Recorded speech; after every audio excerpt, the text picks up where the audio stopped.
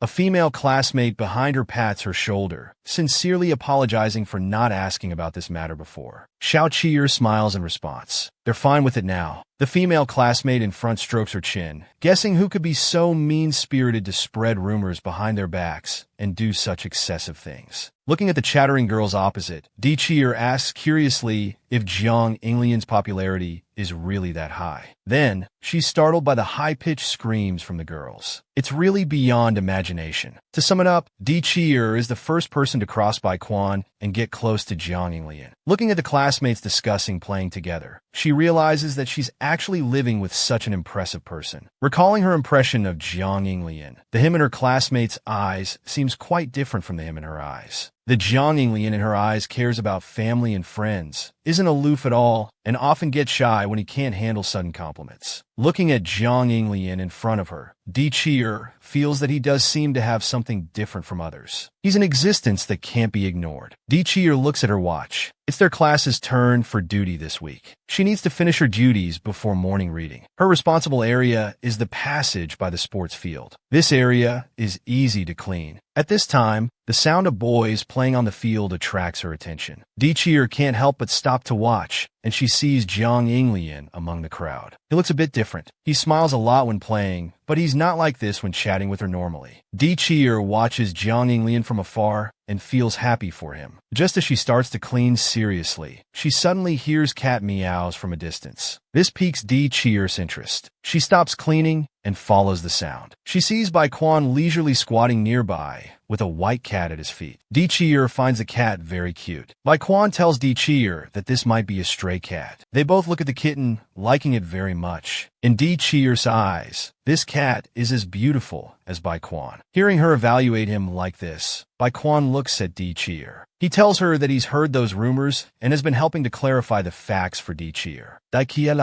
She's never taken these rumors seriously. Besides, she's already clarified the rumors herself. The school's preparatory bell interrupts their conversation. Di Cheer has to go return the broom first. Bai Quan stays where he is, watching her leave. Di Cheer suddenly turns back, expressing her gratitude to him. She's very grateful that Bai Quan helped clarify those rumors for her. Bai Quan looks at him, feeling a mix of emotions. The person stuck in the quagmire is thanking the bystander who's on dry land. He can't help but curse the other person silently, thinking they're such a foolish person. Just as Bai Quan is about to get up and leave, a few delinquent youths walk over. They plan to smoke here. A blue-haired boy looks at Bai Quan, his peripheral vision sweeping behind him. He also notices the white cat, sitting there all alone and helpless. Early the next morning, Baekwon puts down a box of cat food, as usual. However, he finds that no matter how much he calls, the cat doesn't respond at all. After school, Chi and Jiang Inglian are about to go home together when they hear Yin calling from behind. It turns out that Yin has also heard about Chi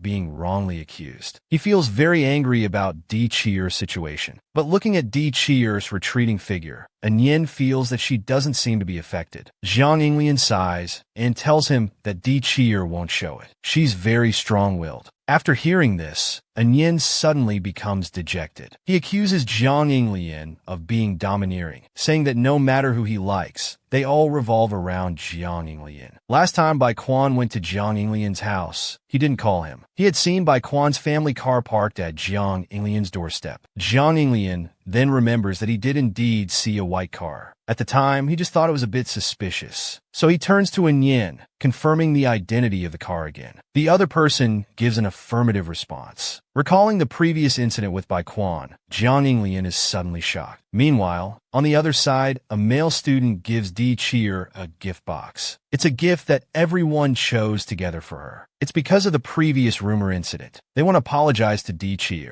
Then they hand the gift box to Chi, hoping she can forgive them. Chi smiles shyly. Seeing everyone's sincerity, she has no choice but to accept the gift. Then she sits back in her seat and starts searching for her textbook in the desk drawer. Suddenly, she feels something fluffy. Chi is very curious about what it is, so she bends down to check, but is startled by what she sees inside and screams. Jiang Inglian and Yin, who are outside the door, hear the scream and immediately poke their heads in to look at Chi, asking her what happened. They see the white cat lying on the desk, covered in wounds, looking very pitiful. Soon after, the teacher pushes open the classroom door and walks in. Seeing the students discussing in a frenzy, he asks everyone to return to their seats. Looking at the tidy classroom, he notices that 2 students are missing. It seems they've skipped class. Just as he's puzzling over this, a student tells him that something big has happened in the classroom. Chi and Jiang Inglian arrive at the infirmary. After examination, the doctor tells them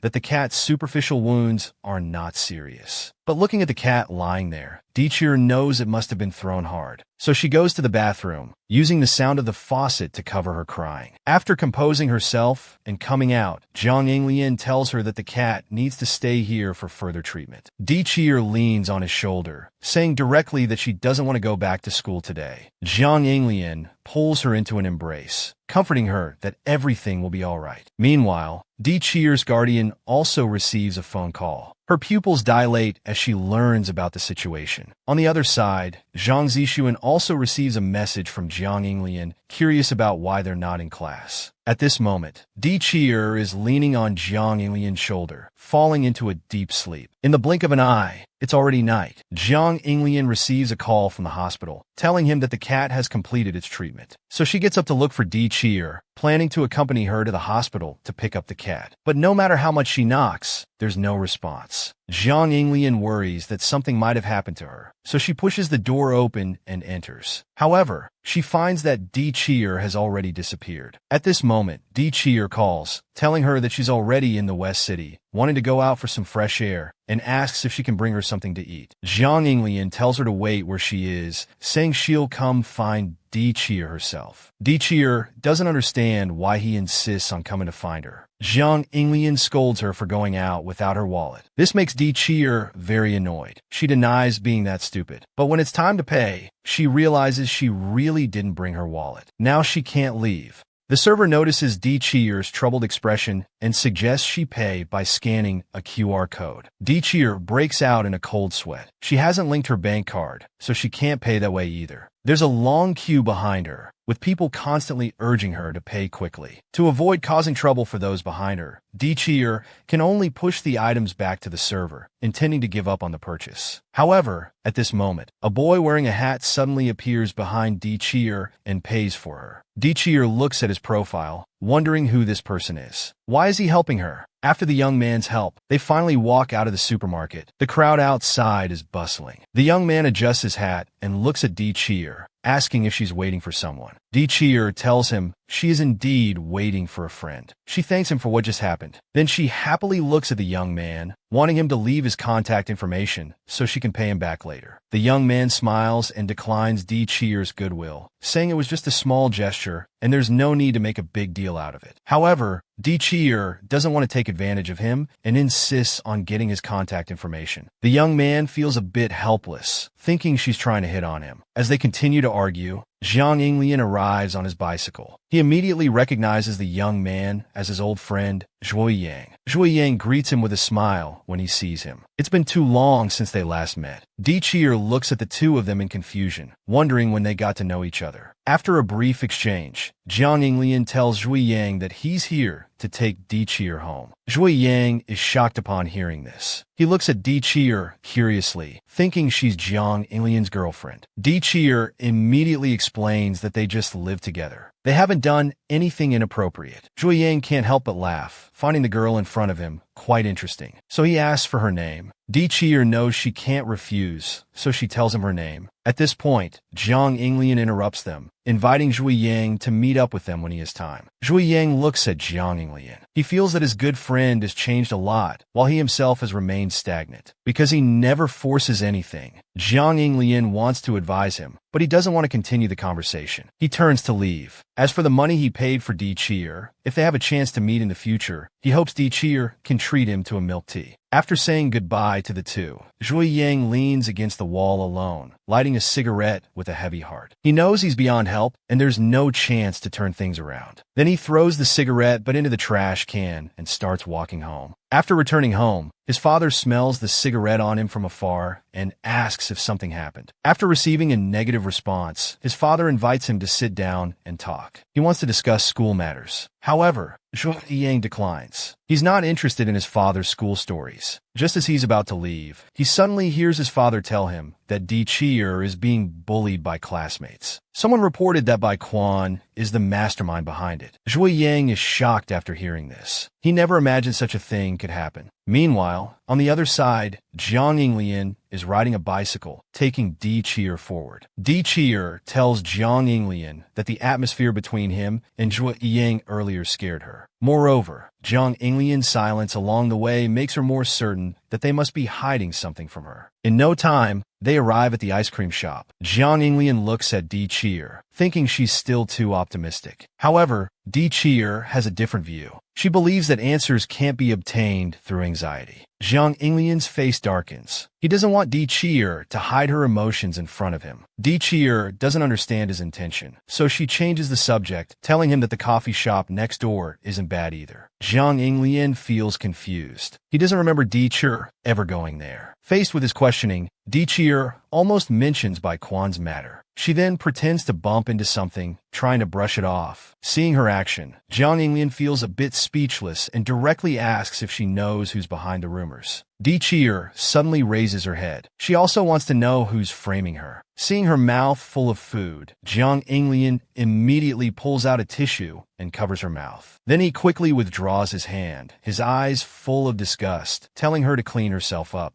After cleaning up the crumbs around her mouth, Di Cheer asks Jiang Yinglian again who's slandering her. At the same time, Bai Quan arrives at the shop entrance. He pushes open the coffee shop door and walks in. The waiter, seeing his appearance, can't help but secretly praise him, then starts to arrange a free seat. But Bai Quan declines, saying his friend has already reserved a seat. As they're talking, Bai Quan notices someone greeting him from behind. He immediately walks over and sits opposite the person, joking that he can't believe they invited him out. Sitting across from him is Zhang Zixuan, his childhood playmate. A freshly ordered red tea is placed on the table. Bai Quan picks up the red tea, wondering what the other person wants. Zhang Zixuan looks at him seriously, saying he doesn't like beating around the bush. The next question he asks stuns Bai Quan. He's surprised that brother Zixuan knows he knows Di Cheer. He saw them at the shop after school a while ago. Bai Quan also admits that he knows Xiao Cheer. He's quite interested in her. Zhang Zixuan can't help but smile, continuing to probe. How would you explain that day? The day Di Cheer was splashed with water. He saw it was Nana who did it. She left the windowsill in a panic at that time. Bai Quan remains calm, saying he has no connection with that person. But aren't Bai Quan and him good friends? He remembers they were often together since middle school. Bai Quan breaks into a cold sweat looking at Zhang Zixuan. Why is he saying such confusing things? These matters have nothing to do with him. But Zhang Zixuan tells him to stop. Yinglian and Qi'er have already taken the injured cat to the hospital. Bai Quan clutches his chest in shock. What does he mean by injured cat? He didn't do that. Then he immediately covers his mouth. But Zhang Zixuan catches the important information. So, everything else was done by you guys, right? Zixuan senses that there are others involved in the prank, feeling that the matter has become more serious. He lowers his head in thought. He should have met with Bai Quan earlier. Perhaps things wouldn't have developed to this point. He doesn't want to interfere in their issues, but he doesn't want Qi'er to be hurt anymore. The appearance of the white dress has made this matter too tricky. Looking at the red tea on the table, Zhang Zixuan knows they haven't really moved on from the past. But let's end it here. In his memory, the woman in high heels asks him to greet his grandmother. The elderly person in front kindly asks for her name. The answer is Zhuo Yang. The elder likes this child very much. He speaks up, wanting to keep Zhuo Yang. The woman beside him is also very happy to hear this. They could be with Dad now. The elder lowers his head at this moment, coldly responding that only Yang can stay. A group of elementary school students stand in front of the bus. They happily share their joy with their companions. Anian stands to the side with something on his mind. The elementary school graduation trip is going to be a beach camping trip. Bai Quan in front notices his dejection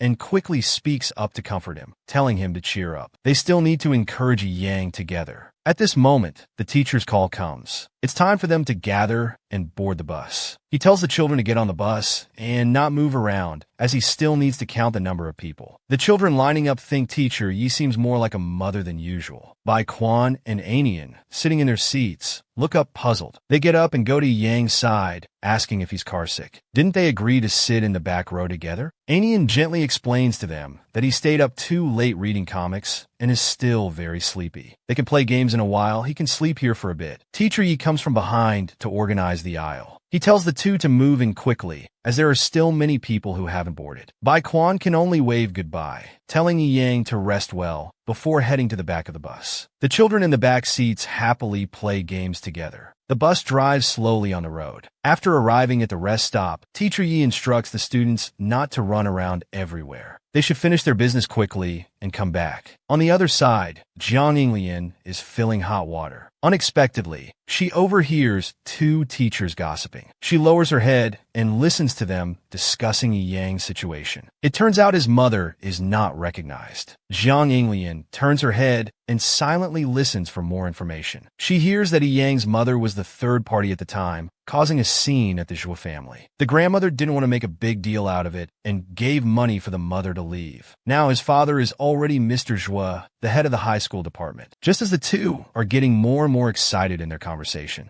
Jiang Yinglian raises her hand and splashes water towards the complaining teacher. The teacher shouts in surprise and angrily asks which class she's from. Jiang Yinglian turns her head, not panicking at all. She says they can call her class 4's Wu Yanzu. Then, with a serious expression, she questions them, saying it's not good to gossip about others behind their backs, especially with students around. The two, caught red-handed, hurriedly explain that they were just trying to understand the students' situations. Jiang Yinglian responds seriously, asking if teachers don't teach them to be upright and honest. The two quickly declare that they just feel sorry for the child and have no ill intentions. Jiang Yinglian, holding her water cup, speaks righteously. She says she can hear teachers speaking ill of her good friend, then turns to leave. Turning her head to glance at the two, she says she'll give 10 points for next week's classroom evaluation. The two, still in their internship period, feel like the sky is falling. Bai Quan and Anian notice Jiang Yinglian returning, wondering why it took her so long to get hot water. The three of them had agreed to eat egg rolls together when Yang wakes up. Then they board the bus to continue their journey to the destination. On the beach, everyone happily grills food together. It's their first time having a barbecue by the sea. Teacher Yi keeps reminding them to eat the food only after it's fully cooked. Yang sits alone on the beach behind, watching his classmates having fun together, silently hugging his knees. Jiang Yinglian and the other two come to him, asking what he's doing here. The three try to make suggestions to Yang. but he politely declines, explaining that he feels a bit carsick and wants to rest. Aenian tells him to go inside and rest. Baekwon also shows concern. He waves goodbye to everyone and walks towards the house for lunch. The three watch Yang's lonely figure. They know he just wants to be alone. Baekwon ponders how to cheer him up. Jiang Yinglian suggests letting him be alone for a while. Upon hearing this, the two immediately criticize her for being cold-hearted. Keeping his troubles to himself will only make him feel worse. The two quickly think about things that could make Yang happy. Soon, they reach a consensus and excitedly decide on a plan of action. Children play happily on the beach. Yang lies on the bed in the house, lost in thought. At night, on the rocks by the sea, Baekwon sits next to Yang, looking at the waves. Yinglian and the others will be here soon. Yang is confused, wondering why they brought him out here. Baekwon stares at him and then lowers his head. Everyone is worried because he's been so listless lately. They look at the quiet sea. No matter what happens, they hope he can be happy. Yang thinks for a moment, then lowers his head and speaks. At the time, he thought it would be easier if his mom was with his dad. But his mom didn't even say goodbye before leaving him here. Perhaps to her, he was something that could be easily abandoned. Baekwon looks at him with sympathy. No one will leave him. He's usually as bright as a little sun, and everyone likes Yang. He's important to all of them. Jiang Yinglian and Aenian rush over carrying fireworks. They worry about getting punished if discovered. Aenian feels that Baekwon treats Yang differently from them. Jiang Yinglian thinks it's not strange, given how much he likes Yang. Jiang Yinglian looks at the two on the distant rocks and the sea. She feels like the waves are getting bigger. Yang, with his back to Baekwon, watches the waves. His mom said she loved him before she left. He wonders what meaning like and love have for him. These words feel completely unreal. Baekwon hurriedly explains that he's not lying. He never lies in front of him. Everyone really likes him. Baekwon stares at Yang with wide eyes. He just said he doesn't need it. Then he throws a shell at Yang's silhouette. He's such an unreasonable guy. Everyone's been trying to find topics to approach him. They think of Yang for everything. Even tonight, they wanted to set off fireworks to surprise him. He rushes to Yang's side, explaining. Everyone hopes he can be okay. He really wants him to cheer up and not ignore everyone. Baekwon comes in front of Yang, continuing to persuade him. Even if he keeps being depressed, his mom won't come back. After saying this, Baekwon realizes he got carried away. He lowers his head, knowing he said too much. Then he reaches out to grab Yang's hand to explain. But Yang raises his hand and shakes off Baekwon's grasp. Baekwon is thrown off balance, stumbling a bit. The waves behind are getting bigger. The next second, he accidentally falls into the sea. Seeing this from afar,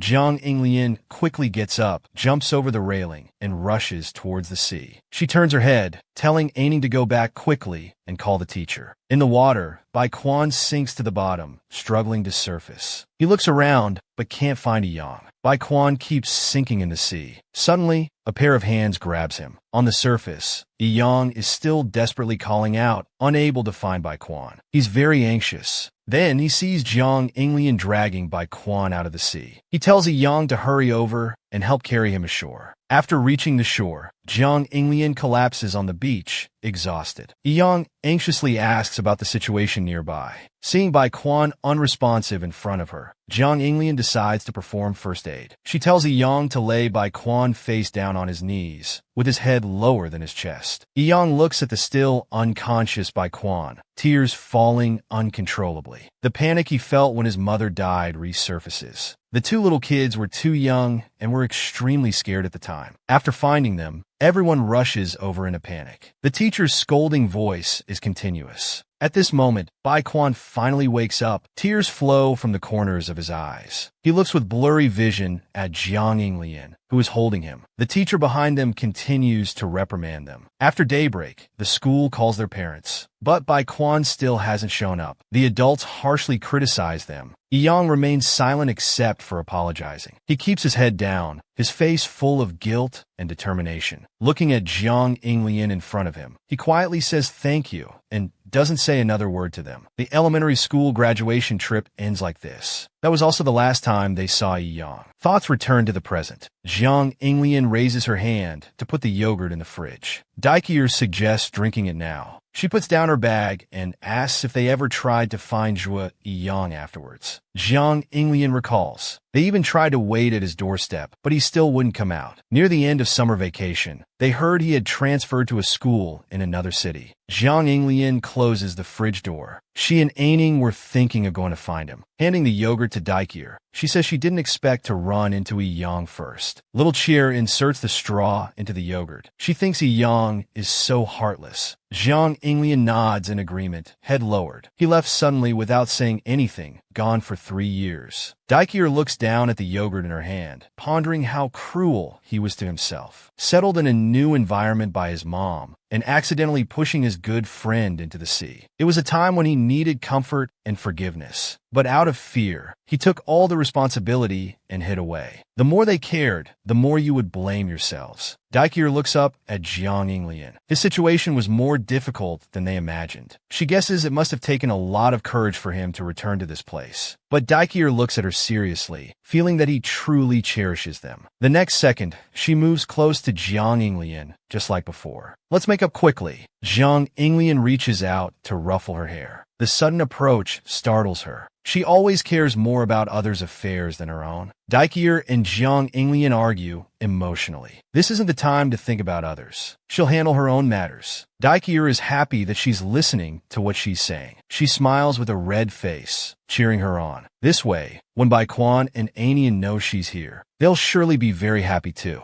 Then she remembers something else she wants to ask. Jiang Yinglian sees her mischievous smile and senses something's off. The next second, Daikier drops a bombshell. Does he like Baikwan? The other person is so shocked she spits out her yogurt. She wonders why Daikier is asking such a strange question. It's absolutely impossible. She explains that she and Baikwan are childhood friends who grew up together. And that's not her type anyway. Thinking that someone as excellent as Baikwan doesn't catch Jiang Yinglian's eye, Daikier feels her standards are too high. Then she wonders what kind of girl she likes. Jiang Yinglian stares at her and starts describing her ideal type. After the last sentence, Daikier is a bit confused. Isn't she describing herself? Jiang Yinglian immediately denies all those requirements. Daikier clutches her stricken heart. She glares at this annoying person in front of her. She would never be with him. Jiang Yinglian scornfully mocks that she doesn't know which unfortunate person would like her. Suddenly, Jiang Yinglian leans close to Daikier. She asks what she wants her to do. In the office, two women look at the glass door. The director is still working overtime. Could it be that the leaders weren't satisfied with today's meeting? The other thinks it's because of that phone call. In the classroom, Jiang Yinglian wonders if there was physics homework last night. A classmate explains that they messaged her about it yesterday. Then, Jiang Yinglian turns to look at Daikier. Did she do the physics homework? She replies that it was Jiang Yinglian who reminded her to do it. A helpful classmate nearby offers to lend her homework to copy, but is rejected because her handwriting is harder to read than the problems themselves. Jiang Yinglian turns back to look at Daikier's light chuckle. That smile is more troublesome than all the difficult problems and troubles. Anian catches Jiang Yinglian, who hasn't fallen yet, wanting her to accompany him to the school store during break to buy snacks. Anian looks at Jiang Yinglian beside him, wanting to know where they'll go play together during the October holiday. Jiang Yinglian ponders for a moment before answering, the library. She thinks about how her bet with Daikier has just begun and can't help but sigh. Anian angrily tells her to bring Daikier along. It's a good chance to connect and get closer. They agree to contact each other then. A man brushes past Jiang Yinglian. He turns his head and calls her name. The two look at the unfamiliar man before them. He explains that they all know him. After all, a high school boy living with a female classmate is quite rare. Anian glares at them from behind. What's with that sarcastic tone? Jiang Yinglian holds Anian back, wondering what the man wants. The man raises his hand, telling them not to be nervous. He's just greeting the girl who lives with him. He heard yesterday's incident was quite big. They didn't expect it at the time. Jiang Yinglian glares at them with a stern face. So they were the ones who let the cat in. The man admits it, but before he can finish speaking, Jiang Yinglian punches him in the face. Two women upstairs notice the commotion. One pulls the other to look downstairs. Anshin walks towards the teaching building carrying a briefcase. The two wonder if the school has such a beautiful teacher. They feel like they've seen her somewhere before. Someone runs into the classroom shouting that something big has happened. Everyone looks at him puzzled. Unexpectedly, he says Jiang Inglian got into a fight. Anian's voice comes from the teaching building. He tells the other person to hold back a bit, asking if they want to knock someone out. Jiang Inglian sits opposite, looking at her phone. She says if she really wanted to knock someone out, she'd aim for the chin. Daikier holds the phone. She anxiously asks where Jiang Inglian is. The answer is the equipment room on the first floor. She tells them to stop messing around and that they're heading back to the classroom. The next second, the door opens. Daikier appears at the doorway, holding the phone. Anian senses the atmosphere isn't good and quickly slips away. Then Daikier turns to glare at Jiang Inglian. What fight? Her face is all bruised. She explains Jiang Inglian struck first, but the other side might play the victim card. Jiang Inglian recalls what happened earlier and the cat lying in the hospital. She can't help but get angry. She explains that by the time she realized it, her fist had already swung out. Daikier lowers her head, feeling guilty that she doesn't want the other person to get hurt because of her. She worries the wound is serious and suggests going to the infirmary to treat it. Jiang Inglian looks at Daikier with tears in her eyes. She doesn't want her to have that expression. Then she pinches her face, saying she doesn't hurt anywhere now. Don't worry, it's fine. Besides, seeing her chubby face makes all the anger disappear. The next second, Daikier bites her arm, angrily calling her a big idiot. In the office, Aunt Shin sits on the sofa, speaking up for Daikier. Principal Zhua sits opposite, head lowered in shame. He asks for some time, assuring that the school won't ignore such matters. But what he didn't expect was that after the Yang incident, they would meet again in this way. Aunt Shin is very angry. This is a school. Children not only need to study here, but the school should also protect their physical and mental health. In her heart, she is Daikier's guardian and must protect her. When such serious incidents happen on campus, both parents and the school should reflect. The students who did bad things behind the scenes should face consequences for their actions. Aunt Shin angrily points out to the principal that the school must give her an explanation quickly. Just then, a student hurriedly pushes open the door and shouts that something has happened in the first-year high school again. There's a fight in the corridor. Seeing a parent in the office, the student apologizes embarrassedly for interrupting the principal's conversation with the parent. Aunt Shin responds that it's okay. The principal thinks to himself that this batch of students is really troublesome. The student asks who's fighting. The student scratches his head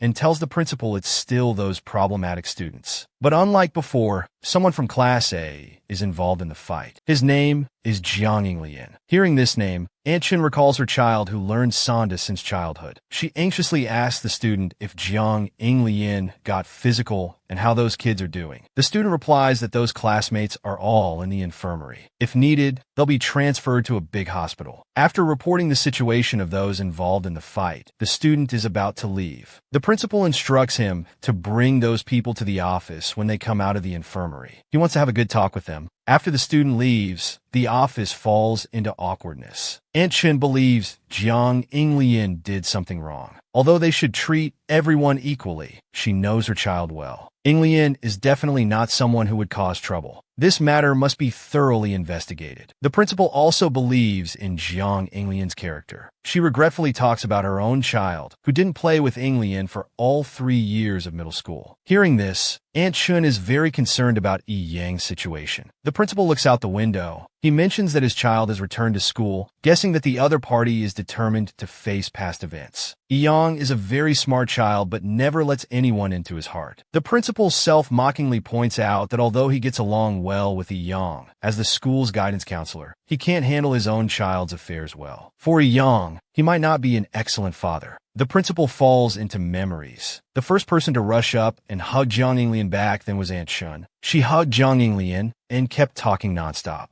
Aunt Shun also recalls this incident. She lowers her head and narrates that for her, Jiang Inglian is her child. She has never seen Jiang Inglian as an outsider. Although Jiang Inglian has never called her mother from childhood to adulthood. The principal then brings up Daikier's matter. Some students have reported the instigators. The scene changes. At the classroom door, a student shouts Bai Quan's name. Jiang Yinglian is looking for her. Bai Quan looks at Jiang Yinglian in front of her, worried about why she's injured. But Jiang Yinglian doesn't answer. She wants to talk further with Bai Quan. At this moment, behind the blonde girl, people in the classroom start to envy. Everyone wants to talk to Jiang Yinglian too. People discuss that Bai Quan is Jiang Yinglian's childhood friend, and they no longer have a chance. Daikir is also very cute and lives with Jiang Yinglian. They really want to switch identities with her. The blonde girl finally can't bear it. She turns around and shouts that this is Jiang Yinglian's business. Why are others gossiping? Unexpectedly, everyone turns to mock her instead. She only revolves around Bai Quan every day, really thinking she's something. The people mocking her gradually walk away. The blonde girl feels it's much quieter now. The scene changes. Bai Quan asks Jiang Yinglian if it's about Daikir's matter. She's very surprised. Before she could say anything, the other party already knows. She can't help but feel puzzled. Bai Quan explains that Zhang Zixuan has looked for her. Then she mocks herself. She discovers that when Jiang Yinglian calls her name, she can't control her trembling. Bai Quan is very scared. She doesn't know what to do. Sensing Bai Quan's confusion, Jiang Yinglian looks up at her, encouraging her to be honest. Daikir is clearly a stranger who suddenly entered our lives. Bai Quan looks at the person in front of her, wondering why Daikir can make Jiang Yinglian show such an expression towards her. Unexpectedly, Jiang Yinglian directly asks about Daikir's matter, if it's really related to Bai Quan. Bai Quan calmly explains. That day she saw Jiang Yinglian, Anian, and Daikir walking side by side together. She recalls her childhood. She thought the four of them would grow up together. As they walked, Yang disappeared. Bai Quan thought the remaining three would never be apart again. She cherished every moment like grasping at a lifeline. But Daikir appeared. Without any warning, she easily stood beside her friend. For Bai Quan, friends are irreplaceable treasures. Too important. But the more she wanted to cherish them, the more it became shackles binding her. Bai Quan admits it was she who told people around her that it would be better if Daikir wasn't there. From that sentence on, it was all because of her. Rumors targeting Daikir were everywhere in school. Without Bai Quan's knowledge, people bullied Daikir. This wasn't what she wanted. It had already gone far beyond her imagination. Bai Quan, in tears, holds Jiang Yinglian's hand, begging for forgiveness. She pleads not to be looked at with disappointed eyes. Such a gaze is as terrifying as a death sentence. But Jiang Yinglian pulls her hand away. She says she has no right to accept apologies on Daikir's behalf. Xiao Qi'er is the one most hurt. Only he has the right to forgive. Just like Yang, he would only accept Bai Quan's apology. Looking at the cold Jiang Yinglian, Bai Quan questions if Daikir is so important to her, wondering if she has really fallen for him. Jiang Yinglian doesn't respond. She mentions that Zhui Yang called last night. The school already knows about Bai Quan's matter. Jiang Yinglian advises Bai Quan to confess early. The school will consider appropriate disciplinary action. Suddenly, a voice saying sorry comes from behind them. Daikir steps forward. Is what was just said true? He leans in to ask Bai Quan. Seeing Daikir suddenly appear, Bai Quan is stunned. He then questions, was Bai Quan's approach just because Jiang Yinglian wanted to be friends also fake? Looking at the girl in front of her, Bai Quan can't respond. She then turns and runs away. Jiang Yinglian is about to chase after Bai Quan. Daikir grabs her sleeve. Even if she could catch up to Bai Quan now, she definitely wouldn't say anything. Bai Quan doesn't want to see Jiang Yinglian right now. She touches her neck and apologizes to Daikir. Previously, because she wasn't very sure, she didn't tell him about Bai Quan's matter. They also exchanged the drop phone. Xiao Qi'er expresses understanding. Before Bai Quan admitted it, it was hard for anyone to believe that the gentle Bai Quan would do such a thing. Then he's about to turn back to the classroom. Jiang Yinglian looks at Daikir with concern. Why not go back together? Is Xiao Qi'er thinking of pondering alone again? She encourages him to say everything he wants to say. At this moment, Daikir is very emotional. He loudly denounces, why would strangers treat him like this? Don't these immature brats have a conscience? It's really infuriating. He thinks about how Bai Quan wants to have Jiang Yinglian, but doesn't dare to fight for it, worrying like a lost lamb. Daikir suddenly realizes that Bai Quan is like an awkward child. While he was suffering from the harm at school, Bai Quan's heart was also enduring torment. At this moment, Bai Quan, crying, tells the blonde girl that she wants to admit her mistake voluntarily. Looking at the blonde girl, who doesn't know whether to cry or laugh, she gently comforts her. Bai Quan, with tears, says she already knows she was wrong. But facing Daikir, she needs more courage. Fang Shiyu steps forward and points out that things have already developed to this point. Bai Quan still hasn't sorted out priorities. Now everyone is facing school discipline. It's not a casual game of king. This matter has caused a huge reaction. Maybe Bai Quan will not only face suspension, but in a more serious case, could be expelled from school. The blonde girl asks what this means. Fang Shiyu, hands on hips, looks at the two in front of her. She bluntly says she wants to quit. She's seen enough of this farce. During middle school, there were always voices discussing Bai Quan behind her back. Some boys thought Bai Quan's test papers were very ordinary. They believed teachers deliberately gave her high scores just to curry favor with her. Girls gathered around whispering. Yesterday, someone from the next class confessed to Bai Quan. Not only is Bai Quan good-looking, but her family background is excellent. It feels like the whole world revolves around her. Everyone complains about how big the gap between people is. The girls then think about how Bai Quan doesn't have many friends. The scene changes. The blonde girl is questioning Fang Shiyu. The three of them have been behind the incident from the beginning, but now they want to walk away unscathed. Hearing the accusation, Fang Shiyu sighs. She folds her arms and asks what she has done to Daikir. Did she smear him or lay hands on him? The blonde girl is too angry to speak. Fang Shiyu continues, saying she's just a bystander. Only Bai Quan is at the center of the incident. What she just said was only to scare everyone. But it doesn't work on Bai Quan. Not only will the school not easily punish her, but her family will also clean up the mess. They won't let it go unattended. This way, the incident caused by Bai Quan will also be ended by her. It's a good outcome for everyone. The blonde girl accuses Fang Shiyu of being disloyal, but she looks at her coldly. She talks about how number 1 high school is a school she worked very hard to get into. If Bai Quan really saw everyone as friends, she should face the punishment alone, instead of letting everyone be expelled along with her. Fang Shiyu advises the blonde girl to wake up. Bai Quan is different from them. If she really faces disciplinary action, none of them can bear such punishment. Unexpectedly, the blonde girl slaps away Fang Shiyu's hand. She'll bear her own responsibilities. She won't transfer her faults to others. The blonde girl turns to look at Bai Quan. Don't listen to what others say. If Fang Shiyu wants to leave, let her go. The worst thing was done by herself, so she should bear the responsibility. As long as Bai Quan follows behind her, it's fine. Bai Quan lowers her head. Silence is complicity. This matter can't be separated from her. She tacitly allowed the incident to happen. This matter is definitely related to her. Fang Shiyu is not wrong. Bai Quan touches her eyes and apologizes to the blonde girl. Sorry for involving everyone. She will go to the school herself to explain. The blonde girl interrupts Bai Quan in time. She won't let Bai Quan bear the mistake alone. Bai Quan worries about implicating her friends. She tells the blonde girl that she will talk to her family. The blonde girl's family doesn't need to rush to repay the money. The blonde girl looks at the person in front of her in disbelief. She angrily accuses the other of looking down on her. She's not like others who think Bai Quan's family is rich or because of family matters. Then she turns away angrily. Fang Shiyu looks at Bai Quan. She knew long ago that this matter would have only 2 outcomes. Either Daikir would be forced to drop out, or Bai Quan would lose to Daikir. Just like now. Then she turns to leave. In the memory, the blonde girl comforts Bai Quan. She's not alone.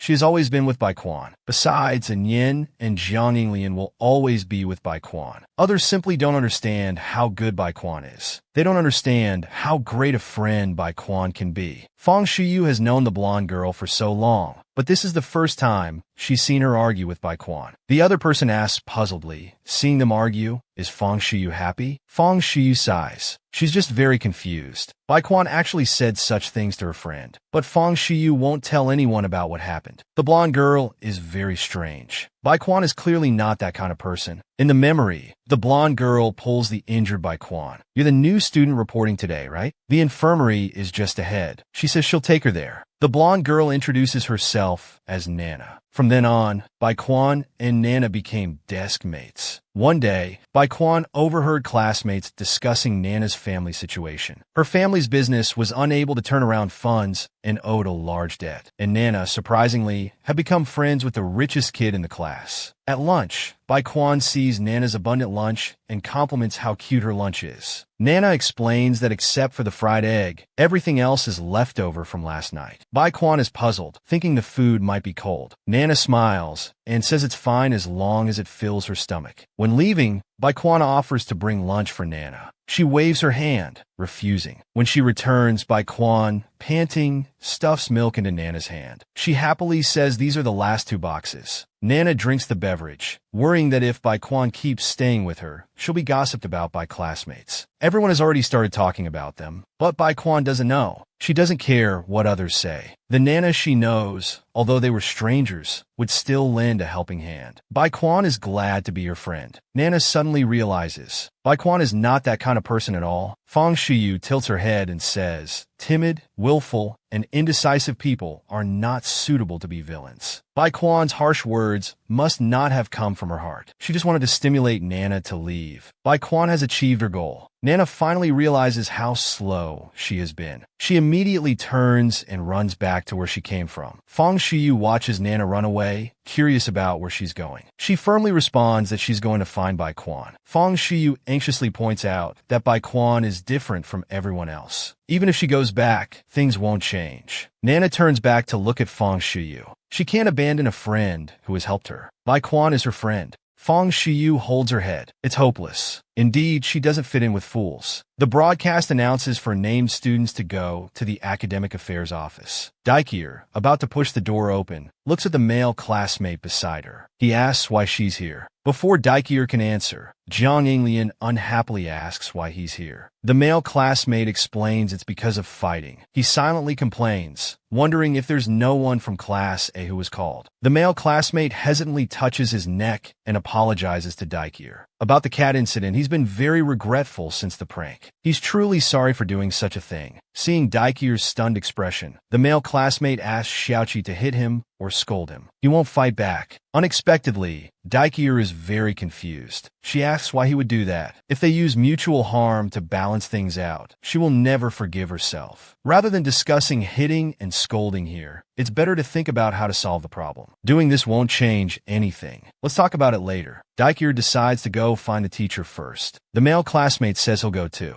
He quietly asks Jiang Yinglian what mistake Daikir made and why she's here. Jiang Yinglian raises her leg to kick the male classmate, urging him to hurry inside. And he shouldn't casually call Daikir by name. Jiang Yinglian looks at everyone in the office, thinking Daikir is here to lead everyone out. At this moment, someone taps her shoulder. Jiang Yinglian turns to find it's Aunt Shun. Just as she's about to call out her name, Aunt Shun quickly gestures for her to be quiet. Jiang Yinglian wonders why she's at school. Aunt Shun questions why she's fighting at school. Are they the ones bullying Daikir? Seeing Jiang Yinglian's confirmation, Aunt Shun gives her a thumbs up. In the office, the teacher angrily crosses his arms, looking at the students before him. He shouts angrily, not only fighting at school, not studying properly, causing trouble all day. The students feel embarrassed inside. In the office, there's also a girl begging the teacher to give some face. In the office, the teacher is still angrily scolding the students. Baekwon and Nana, walking out of the office, see Daikir passing by. The scene changes. The principal turns to look at the people before him. Today, they need to investigate Daikir's matter. Fortunately, all parties involved are now present. This isn't a small matter. Is it really worth settling privately? Outside the office, Jiang Yinglian and Aunt Shun are also silently listening to the office conversation. Daikir is very determined. She wants to settle this privately. Not long ago, Daikir was curious. If she decided to settle privately, would Jiang Yinglian think she's stupid? The other replied, if she had anything to say, she would have said it already. Daikir decides to take a gamble. The principal points out to everyone in the office that whether to reduce the punishment still needs to be discussed by the school. Everyone shouldn't hold on to false hope. Nana raises her hand. She admits that the rumors and water splashing were all her doing. It has absolutely nothing to do with Baekwon. Lon classmate also says he fought and intimidated Daikir. The principal lowers his head. It's too late now. You should have thought about the consequences when you did these things. There's no need to speak for each other. Those who deserve punishment won't escape it. Then the principal sits at the desk. Since Daikir has made up her mind, she should follow her own thoughts.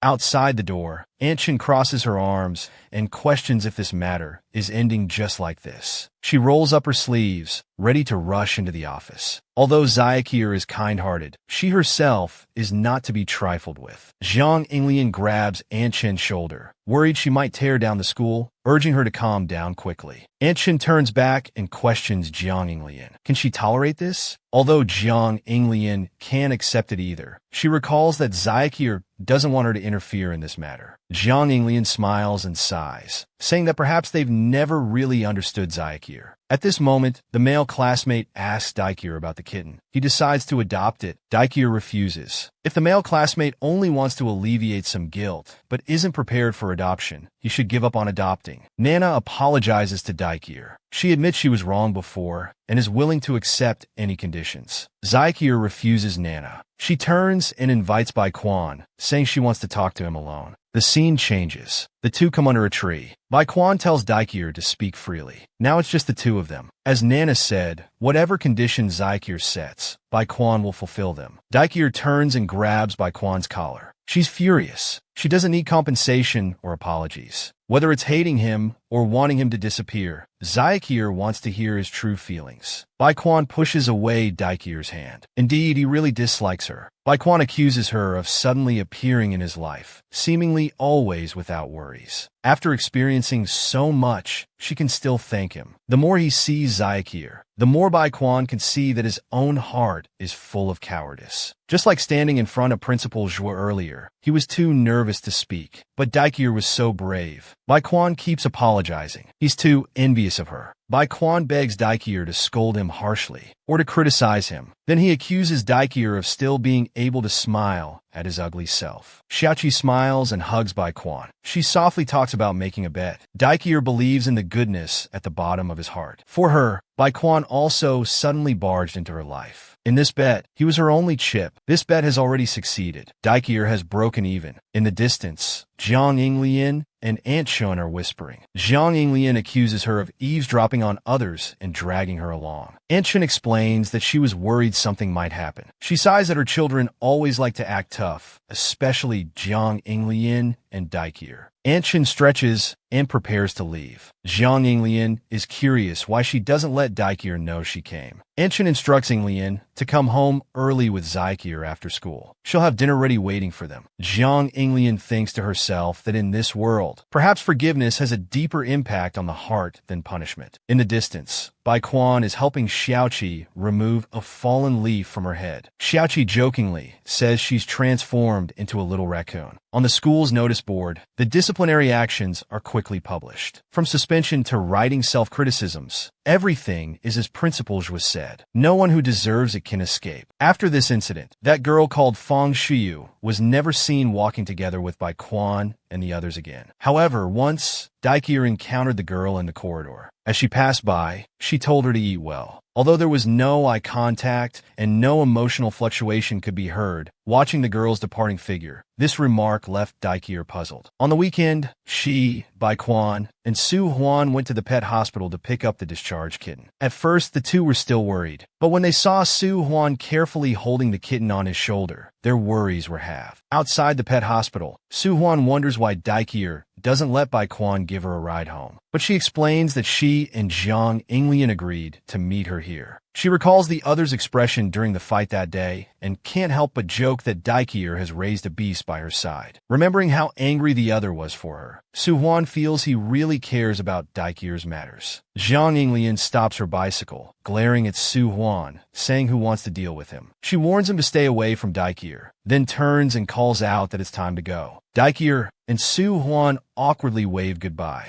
Looking at the cute white kitten in the bag, they should head home too. However, What's worth celebrating is that Jiang Yinglian and the other three have finally reconciled. Although they don't know what happened on the day of the reunion, since then, Jiang Yinglian has been in a good mood. Daikier is genuinely happy to see her cheerful. She's also sincerely happy for her. The second thing worth celebrating is that she and Jiang Yinglian have reached an agreement to get along better in the future. They've agreed that whoever encounters a problem shouldn't bear it alone. Daikier clenches her fist and angrily looks at Jiang Yinglian on the sofa. It's her turn to clean the kitchen today, but the other reluctantly agrees to clean it in a while. Zhang Zixuan looks at Jiang Yinglian lying nearby and reminds her that Daikier is looking for her everywhere. Jiang Yinglian tells Zixuan to let it go. It's Saturday after all. Since they're living together, they don't treat each other as outsiders anymore. This applies to Anchun as well. Although she hasn't said it explicitly, from Jiang Yinglian and Zhang Zixuan's eyes, she feels they seem to have noticed what she hasn't said. Remembering what Anchun said when she first moved in, she can't help but feel guilty. So she's determined not to make Anchun worry about her anymore. Seeing Aunt Chin's failed attempt at cooking, they decide to go upstairs to change clothes and eat out. Back to Daikier's situation. The previous events have put some pressure on her. Not eating well, she suffered from her old stomach problem. While taking medicine, she was caught by Jiang Yinglian. She worries why Daikier didn't tell them about this. But Daikier claims she'll be fine if she takes the medicine on time. Jiang Yinglian helplessly ruffles her hair, telling her to call if she needs anything. Seeing Jiang Yinglian's anxious concern, she finds her so cute. Then she suddenly remembers something. She forgot to tell them that the issue has been resolved. Jiang Yinglian is confused about who they are. Hearing the explanation that it's her mom and good friend, Jiang Yinglian realizes they've been in contact all along. Daikier suddenly suggests taking a selfie with her. She wants to send the photo to her friend, who still doesn't know what Jiang Yinglian looks like. With that, she takes out her phone and starts taking selfies. Looking at the photos in the album, Daikier compliments her photogenic nature, but Jiang Yinglian criticizes her shaky hand while taking photos. The next second,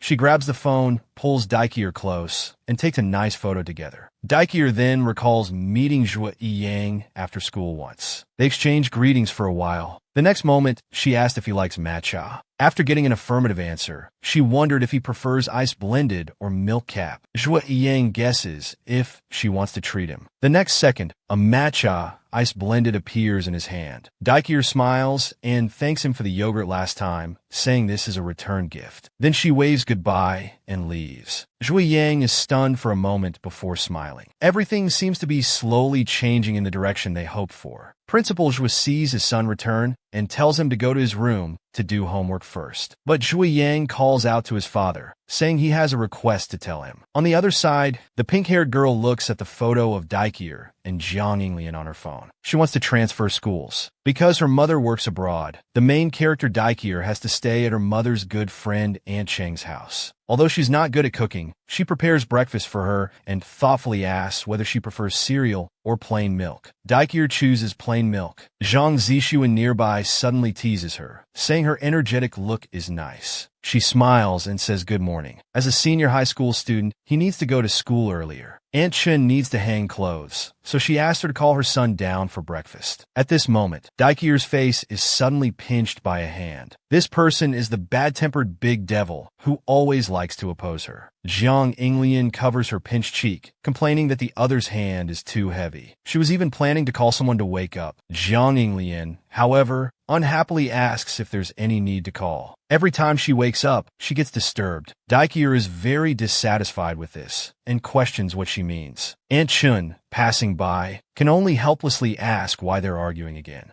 She also said that arguing is okay, but they must make up afterward. That's proof of a good relationship. Both of them strongly objected to this, shouting in unison, "Who has a good relationship with this guy?" Aunt Chin cupped her face and sighed. It's just like this now. They're even in sync when arguing. After the truce, Jiang Yinglian sat down at the table to eat breakfast. Dicky tilted his head, looking at the other person. Although he didn't want to admit it internally, this boy who always seemed to be against him was indeed the one who had always stood by his side in various past events. Coming back to his senses, Dicky called out to Jiang Yinglian, then said, "Brother Zixuan has grown taller recently." The other person, who had just gulped down his drink, was completely out of comebacks. He looked at this trick, feeling a sense of déjà vu. He glanced over pointedly. This move still worked well on Jiang Yinglian. After they both finished eating, they said goodbye to Aunt Shun and went to school together. As soon as Jiang Yinglian arrived at school and walked down the hallway, the surrounding girls started fawning over him. Walking beside him, Dicky also heard about the transfer student. Just as he was about to invite his companion to join the commotion, he was immediately rejected. He wouldn't give up, looking at Jiang Yinglian and constantly whining. "We're almost at the teacher's office. Let's just peek through the window." The other person suddenly warned him to watch where he was going, but it was too late. Dicky had already bumped into someone. He quickly apologized, explaining that he was running too fast. Unexpectedly, as soon as the boy saw Dicky, he called out his name. He took a closer look. Only then did he realize that the person he bumped into was actually Zhuo Yang. He had transferred schools without telling his friends. While being questioned by his good friend who had his arm around his neck, he was actually quite happy because the four of them could be together again. He turned his head to look at Bai Quan. The two exchanged smiles, then turned to look at Dicky. He stated directly that with him added, it would be 5 people. Jiang Yinglian and Zhuo Yang, along with the other 2, were childhood friends. Although some accidents had separated them for a long time, when Jiang Yinglian lost his most important family member as a child, it was this group of people who stayed by his side. This friendship was a treasure for all 4 of them. Dicky thought to himself that Jiang Yinglian, who had been through so much with him, was also a very important friend. Realizing this, he couldn't help but smile. The other person was very confused by this. He refused to share his thoughts. At this moment, they overheard classmates chatting. This morning in the office, they saw another female transfer student. Her hair was long and curly, very cute. The classmates said she was cute indeed, but her personality was a bit odd. Her name seemed to be Xiao something.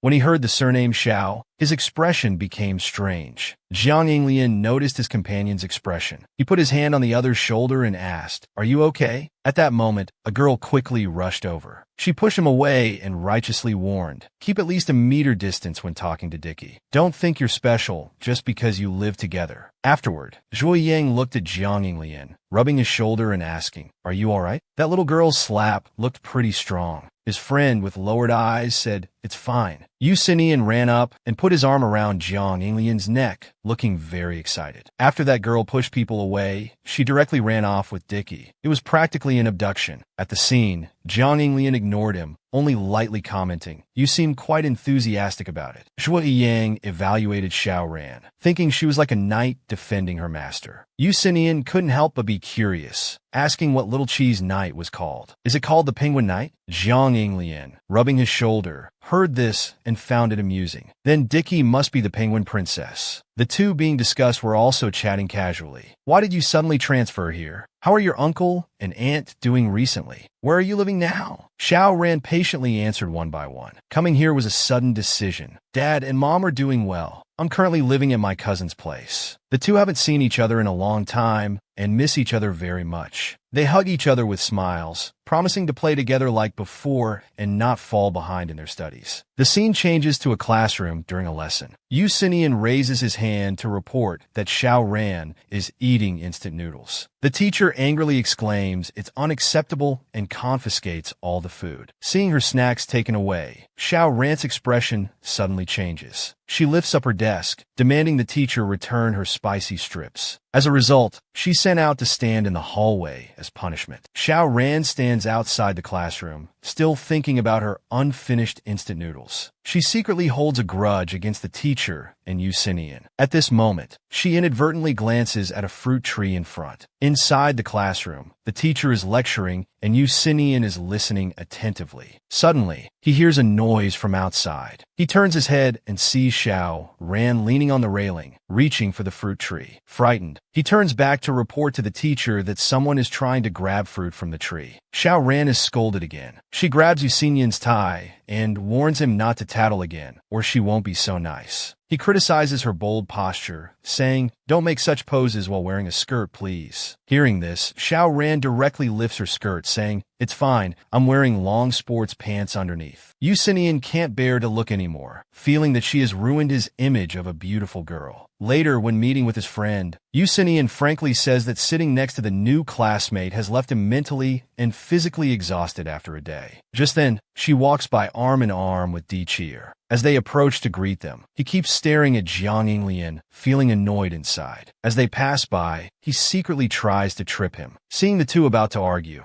Di Cheer quickly steps between them to mediate. She turns to her friend, telling her not to act like this and to apologize quickly. However, she says her foot moved on its own. Jiang Yinglian lowers his head and leaves with his friend. Xiao Ren also leaves with Di Cheer. The two look back at each other, their eyes full of hostility. It's class time again at school. Xiao Ren uses the excuse of going to the bathroom to skip class. She goes to Di Cheer's classroom and finds it empty. After sneaking in, she looks at the seating chart. She discovers that Jiang Yinglian's seat is very close to her friend's, which greatly annoys her. She walks to his seat and kicks it, causing books to fall out of the drawer. In an open book, Xiao Ran finds a photo. When she picks it up to look, her expression becomes very surprised. Meanwhile, on the playground, Jiang Yinglian, who just finished running, is suddenly grabbed around the neck by Zhui Yang. He looks up and scans around, noticing Di Cheer is missing. After asking, he learns that she returned to the school building with Bai Quan. Zhui Yang doesn't understand why Xiao Ran is targeting his friend. He doesn't know either. Seeing his friend always mentioning Di Cheer, Jiang Yinglian looks embarrassed and says that part of the reason for his transfer was for his friend. Another reason is that he's been thinking about Di Cheer a lot lately. At the same time, Xiao Ran in the classroom is internally shocked. Why does the Jiang guy have a photo of her friend? Unaware that his secret has been discovered, Jiang Yinglian is still asking Zhui Yang when he started thinking about Di Cheer all the time. He shyly confesses, "I remembered her from the first time we met. Short hair, watery eyes, and a serious face, saying she wanted to pay me back for the yogurt. She was especially cute." He also says he feels her smile is as warm as sunshine. After saying this, he turns to ask his friend if living together with her has led to any thoughts between them.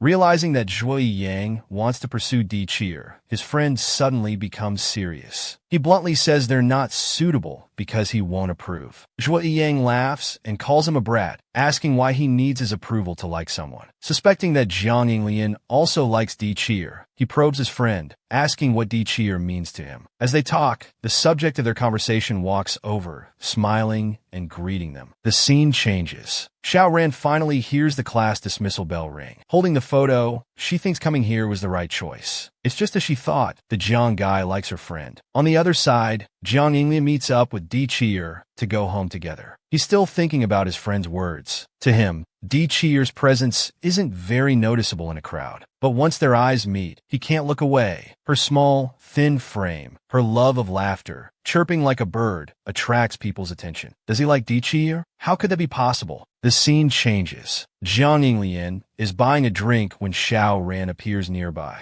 This girl has her foot on a trash can, pointing at him with a domineering look. "Give me a 28-year-old lemon drink." Although Jiang Yinglian is very annoyed, he still buys the drink for her. Xiao Ran takes it and chugs it down. After finishing, she can't help but exclaim how refreshing lemon drinks are in summer. Jiang Yinglian speaks up, telling her to say what she wants. Xiao Ran looks confused. He's guessed her purpose. Then, looking very seriously at Jiang Yinglian, she wants to know what his relationship with Little Penguin is. Hearing this, Jiang Yinglian suddenly blushes. Xiao Ran becomes even more curious. Why is he blushing? What exactly happened between them? To prevent her from overthinking, Jiang Yinglian quickly turns his face away and awkwardly explains that nothing happened. Then he recalls last night's events. He was playing a game with Yusinian and Zhui Yang. They were playing very seriously when Yusinian noticed Jiang Yinglian wasn't talking. He thought the earphones were broken. Zhui Yang explained that it must be too noisy, and he probably muted it at the start. Soon, they won the game. Yusinian shouted excitedly. Jiang Yinglian couldn't stand it. He begged him to spare him, saying his voice was too loud. Then he prepared to take a shower. Yusinian felt deflated and could only lie on his bed. Just then,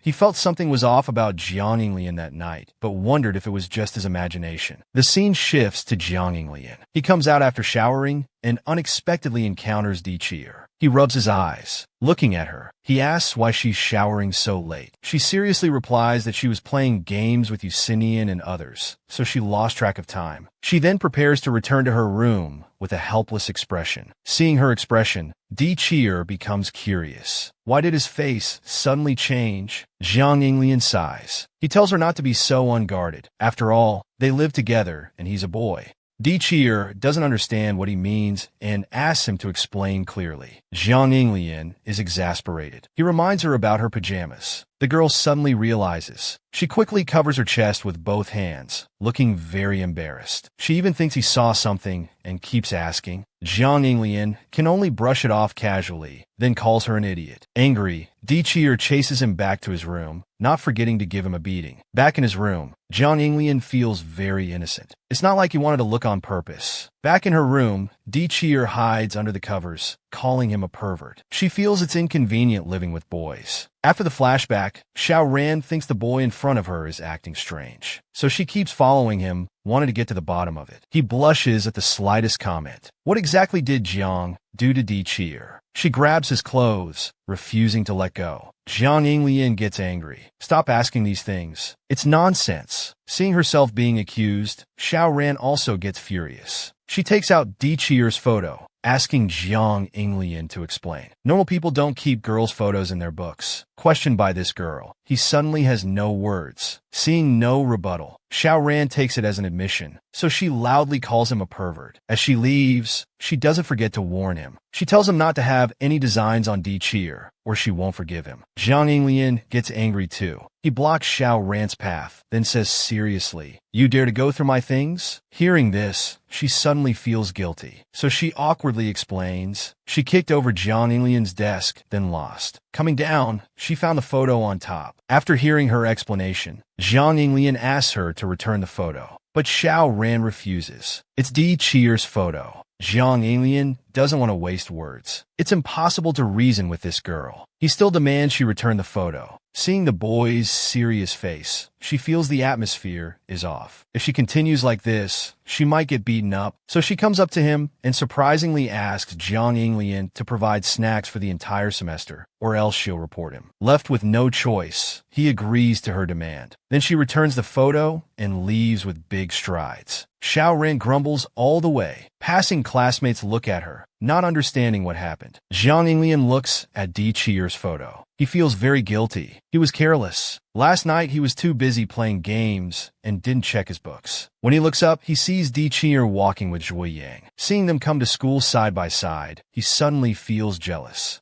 Di Cheer also sees Jiang Yinglian at this time. She stops and stares blankly. Zhui Yang sees her distracted look and thinks something happened. So he takes out a bottle of lemon drink, wanting to cheer her up. Then he looks thoughtful. He seems to have seen Jiang Yinglian somewhere. This startles Di Cheer, and she chokes on her drink. At this moment, Jiang Yinglian suddenly appears in front of them. Di Cheer becomes very scared and wants to quickly escape. She then quickly leaves the scene. While running, she keeps thinking about what happened that night. She feels very embarrassed and can't even look at him directly. Jiang Yinglian and Zhui Yang think they had a fight. At this time, Jiang Yinglian speaks up. He wants to know why Di Cheer came to school with Zhui Yang. Hearing his question, Zhui Yang can only cough helplessly. He thought his friend was angry, but Jiang Yinglian doesn't want to admit he's angry, though his facial expression betrays him. To avoid misunderstanding, Zhui Yang quickly explains. He just met Di Cheer downstairs, so they came to school together. But strangely, why did she run away when she saw Jiang Yinglian? The other person feels both angry and helpless. Di Cheer is upset because of last night's incident. He instantly feels girls are too troublesome. During the break, Jiang Yinglian calls out Di Cheer's name. In a blink, they're in the corridor outside the classroom. She walks side by side with Zhui Yang. He seriously introduces a game to her. As they walk, he sees Di Cheer, so he greets her, but she deliberately avoids him. Now he's at a loss. Then, no matter how he tries to find Di Cheer, she intentionally ignores him. He feels very sad, so he confides in Zhui Yang. The other thinks he must have done something bad, so he decides to help pass on a message. However, Jiang Yinglian refuses. He has his own ideas. During class time, Di Cheer has already packed her bag. To avoid meeting Jiang Yinglian, she plans to escape immediately when class ends. Soon, class is over. She shoulders her bag, ready to leave. Just as she's about to escape, Jiang Yinglian grabs her. She's instantly at a loss. Xiao Ran witnesses this scene. She starts accusing him. Seeing her friend arrive, Di Qi'er wants to quickly escape, but she's pulled back by him. Zhang Yinglian sees her unhappy face. Why is she avoiding him? Di Qi'er tells the truth. It's because of last night's incident. To prevent this girl from overthinking, Zhang Yinglian has to explain that he didn't see anything, but she doesn't believe him at all. Left with no choice, he can only harshly mock her. Di Qi'er suddenly becomes anxious. She covers Zhang Yinglian's mouth, stating she won't be angry anymore. The matter ends here. In the evening, Zhang Yinglian calls Bai Quan. He wants to find out the truth about Zhui Yang and Di Qi'er going to school together. The other casually brushes it off. So they agree to play together during the National Day holiday.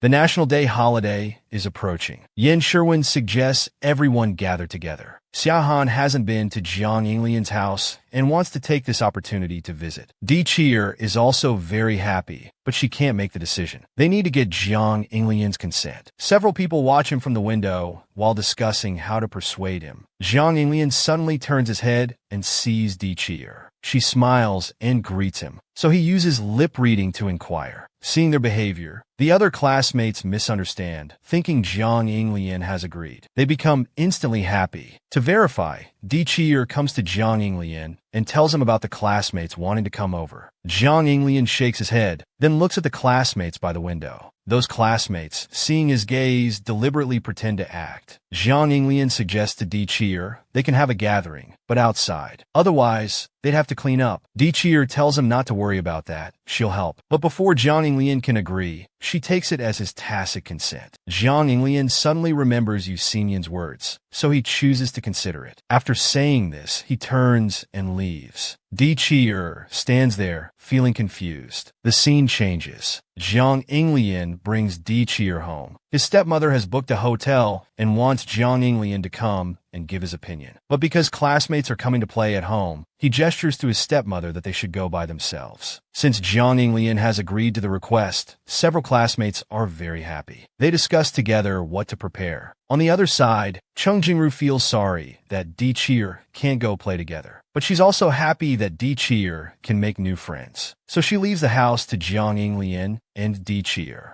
Di Qi'er has to face this boy alone, suddenly feeling very awkward. Her mind starts to wander. Before leaving, Cheng Jingru instructs Zhang Yinglian again, telling them to take care of each other. Soon, the classmates all come to Zhang Yinglian's house to play. They carry bags big and small. Seeing everyone's bags packed full, Di Qi'er feels very curious. What exactly are they preparing to do? At this moment, Huang Tianming suddenly sneaks away. Zhang Yinglian feels very strange. He's not from the same class. Why did he come too? Dai Qie quickly explains. Then, the commotion made by the classmates catches Zhang Yinglian's attention. When he turns his head to look over there, it turns out the furniture at home is too luxurious. So the classmates are both enjoying and envying it. Seeing everyone making a fuss, Zhang Yinglian angrily scolds them. Huang Tianming quickly puts his arm around his shoulder, promising that they will try to be quieter. He's also very touched. For everyone's sake, Zhang Yinglian even gave up the chance to travel abroad. Di Qi'er suddenly speaks up. She reminds her classmates that there's a mock exam after the holiday. Everyone is stunned after hearing this. When she wants to continue speaking, a classmate stops her. It's finally a holiday, so they shouldn't mention homework anymore. Yan Sherwin is sunbathing alone in the yard. He suddenly shouts Zhang Yinglian's name. People are attracted by his voice. Then he pulls back the curtain and asks everyone to come and see. It's Zhang Yinglian's height records from when he was young. The classmates all crowd around, discussing excitedly. Hearing these idle comments, Zhang Yinglian instantly gets angry. He wants to drive the classmates away. Seeing him so angry, everyone quickly apologizes. Xiaoran suddenly calls Di Qi'er. He looks confused. When they entered earlier, he smelled a sweet aroma. Di Qi'er seems to remember something. Then she takes out muffins to share with everyone, introducing them as made by Zhang Zixuan. When Xiao Ran sees them, he's almost drooling. He immediately takes one and starts eating. Because it's so delicious, he excitedly pounds the table with his hand. Di Qi'er and others see this and are momentarily stunned. At this time, Huang Tianming also wants to try one, but he's stopped by Xiao Ran, who even locks his throat with his hand. He wants to enjoy those muffins alone. Di Cheer comes to Jiang Yinglian's side. She feels very sorry because she brought everyone over to play, not expecting them to be so crazy. Jiang Yinglian teases her on purpose, even putting an iced drink on her face. Just as the two are chatting happily, the classmates suddenly start horsing around. Jiang Yinglian looks helpless. Seeing this, Di Cheer quickly tries to calm him down, suggesting to take the drinks out first. At this moment, Jiang Yinglian asks her to take out the beef from the fridge. But an accident happens. Di Cheer trips. She falls towards Jiang Yinglian. They both fall down instantly. Because the commotion is so loud, it catches Xiao Ran's attention. He curiously looks at Xiaohan, saying there seemed to be some noise in the room. But due to the noise from the classmates, she didn't hear anything. So he decides to go check for himself. After Di Cheer and Jiang Yinglian fall, they find themselves in an awkward situation. She's lying on top of Jiang Yinglian very close. Her face turns red with embarrassment.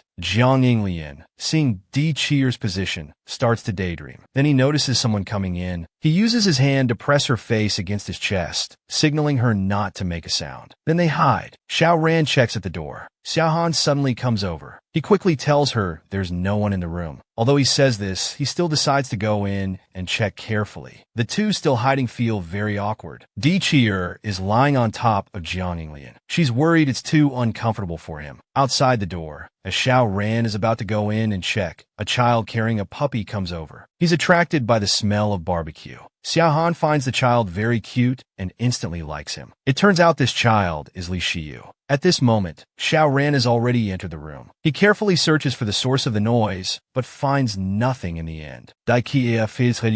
Luckily, that little kid saved the situation. Otherwise, they would have been discovered. Then she teases Jiang Yinglian. It's his own home, yet they have to hide. He feels helpless hearing this and turns to leave. It turns out his words made Jiang Yinglian angry. She instantly feels guilty. Jiang Yinglian is now touching his neck. He recalls that scene just now, feeling the softness of having someone pressed on top of him. But when she thinks about her classmates' behavior, she gets very angry again. However, she forcibly holds it in. On the other side, Di Cheer meets Li Shiyu. They greet each other. It turns out they're already acquainted. Seeing that they know each other, Yin Sherwin introduces various snacks to the little one. Li Shiyu is very cautious because her mom warned her not to eat things from strangers. Seeing this, Di Cheer gently strokes her head. She wants to lend her phone to Li Shiyu so she can call her family. For the rest of the afternoon, Jiang Yinglian never initiates a conversation with Di Cheer again. He keeps himself busy with his own things, deliberately avoiding her. Di Cheer can't stand it anymore. She actively tries to talk to Jiang Yinglian, but he remains cold and doesn't even look at her directly. The busy day quickly passes. Jiang Yinglian feels it's getting late and prepares to send his classmates home. Huang Tianming suddenly criticizes him, saying this isn't right. The second half hasn't even started yet. They plan to stay overnight at his house. This makes Jiang Yinglian's face darken, so he directly informs them that his house doesn't have that many rooms, and nobody has taken a shower yet. Huang Tianming doesn't care about all that. He picks up his backpack and takes out clothes. He also takes out a game console, telling Jiang Yinglian not to sleep and to play games together at night. This infuriates Jiang Yinglian. After saying this, he asks Xiao Ran to demonstrate something. This girl takes out a small bag, pulls out the inner lining, and with a strong shake, a blanket appears. At this point, Jiang Yinglian can't take it anymore. He directly opens the door and asks his classmates to leave. Everyone is at a loss with Jiang Yinglian. To avoid being kicked out, they use Di Cheer as a shield. Xiaohan and Yin Sherwin hug her, asking her to persuade Jiang Yinglian not to make everyone leave. Jiang Yinglian looks at everyone. He feels a bit angry and can only deliberately turn his head away, unwilling to deal with it. Realizing that Di Cheer also has no way, everyone is about to bring out their trump card. So Zhang Tianming hugs Jiang Yinglian, threatening and pressuring him in various ways. Finally, they succeed. At this moment, Jiang Yinglian looks at Li Shiyu. As it's getting late, he wants to take her home. Li Shiyu says goodbye to Di Cheer with a bit of disappointment. On the way, she looks at Jiang Yinglian seriously, feeling very conflicted inside. It turns out her sister already has such a great person by her side, more handsome and taller than herself. But she also likes Jiang Yinglian very much, because they are both very nice to her. Thinking about this, she suddenly feels very sad. She ends up crying and running home by herself. Jiang Yinglian is stunned. He doesn't understand what's wrong with her. After returning home, he looks very displeased. It turns out his classmates are playing games, making a lot of noise. When everyone sees him come in, they invite him to play games together. Because the level is too difficult, Huang Tianming complains to Jiang Yinglian. Then he hands the game controller to him, asking for help to pass the level. Dikuyer shouldn't come over. She looks at Jiang Yinglian, and the next second signals him to come over. Jiang Yinglian understands and goes over. He thought there was something important, but it turns out the girls are preparing to rest. Dichier asks them to play games more quietly. Jiang Yinglian obediently agrees. But due to the room issue, Dichier decides to squeeze in with Xiaoran. After hearing this, Jiang Yinglian tells Dichier to sleep in his room. But this girl feels very shy. To reassure her, Jiang Yinglian quickly explains. Anyway, those boys might stay up all night, so his room will be empty. Dichier looks embarrassed and quickly finds an excuse to refuse. But she's still very happy because Jiang Yinglian is finally willing to talk to her. She thought he was angry and deliberately avoiding her, not knowing what to do. Understanding her concerns, Jiang Yinglian patiently explains that he's not angry. But in his heart, he thinks about the real reason. He just wanted to calm down. After all, he hasn't recovered from the hug yet. As he thinks about it, his face turns red. Dichier notices his unusual expression and questions it. Jiang Yinglian deliberately teases her, saying kids shouldn't ask so many questions. This upsets her, and she turns to leave. When Dichier is halfway gone, she stops. She specifically shows concern for Jiang Yinglian, then informs him that she'll make breakfast tomorrow, reminding him to wake up and eat. After a while, Jiang Yinglian goes to find his classmates who are playing games, asking them to be quieter. Huang Tianming suddenly covers his mouth, which confuses him. It turns out they've discovered he likes Dichier and want to know the truth. They think that living together, even if it's not love at first sight, feelings might develop over time. Seeing Jiang Yinglian reluctant to answer, Huang Tianming presses him to be honest. After all, it's normal to be attracted to such a cute girl. Jiang Yinglian feels annoyed by their persistence. He notices the situation and quickly interjects. He wants to play a game with Jiang Yinglian.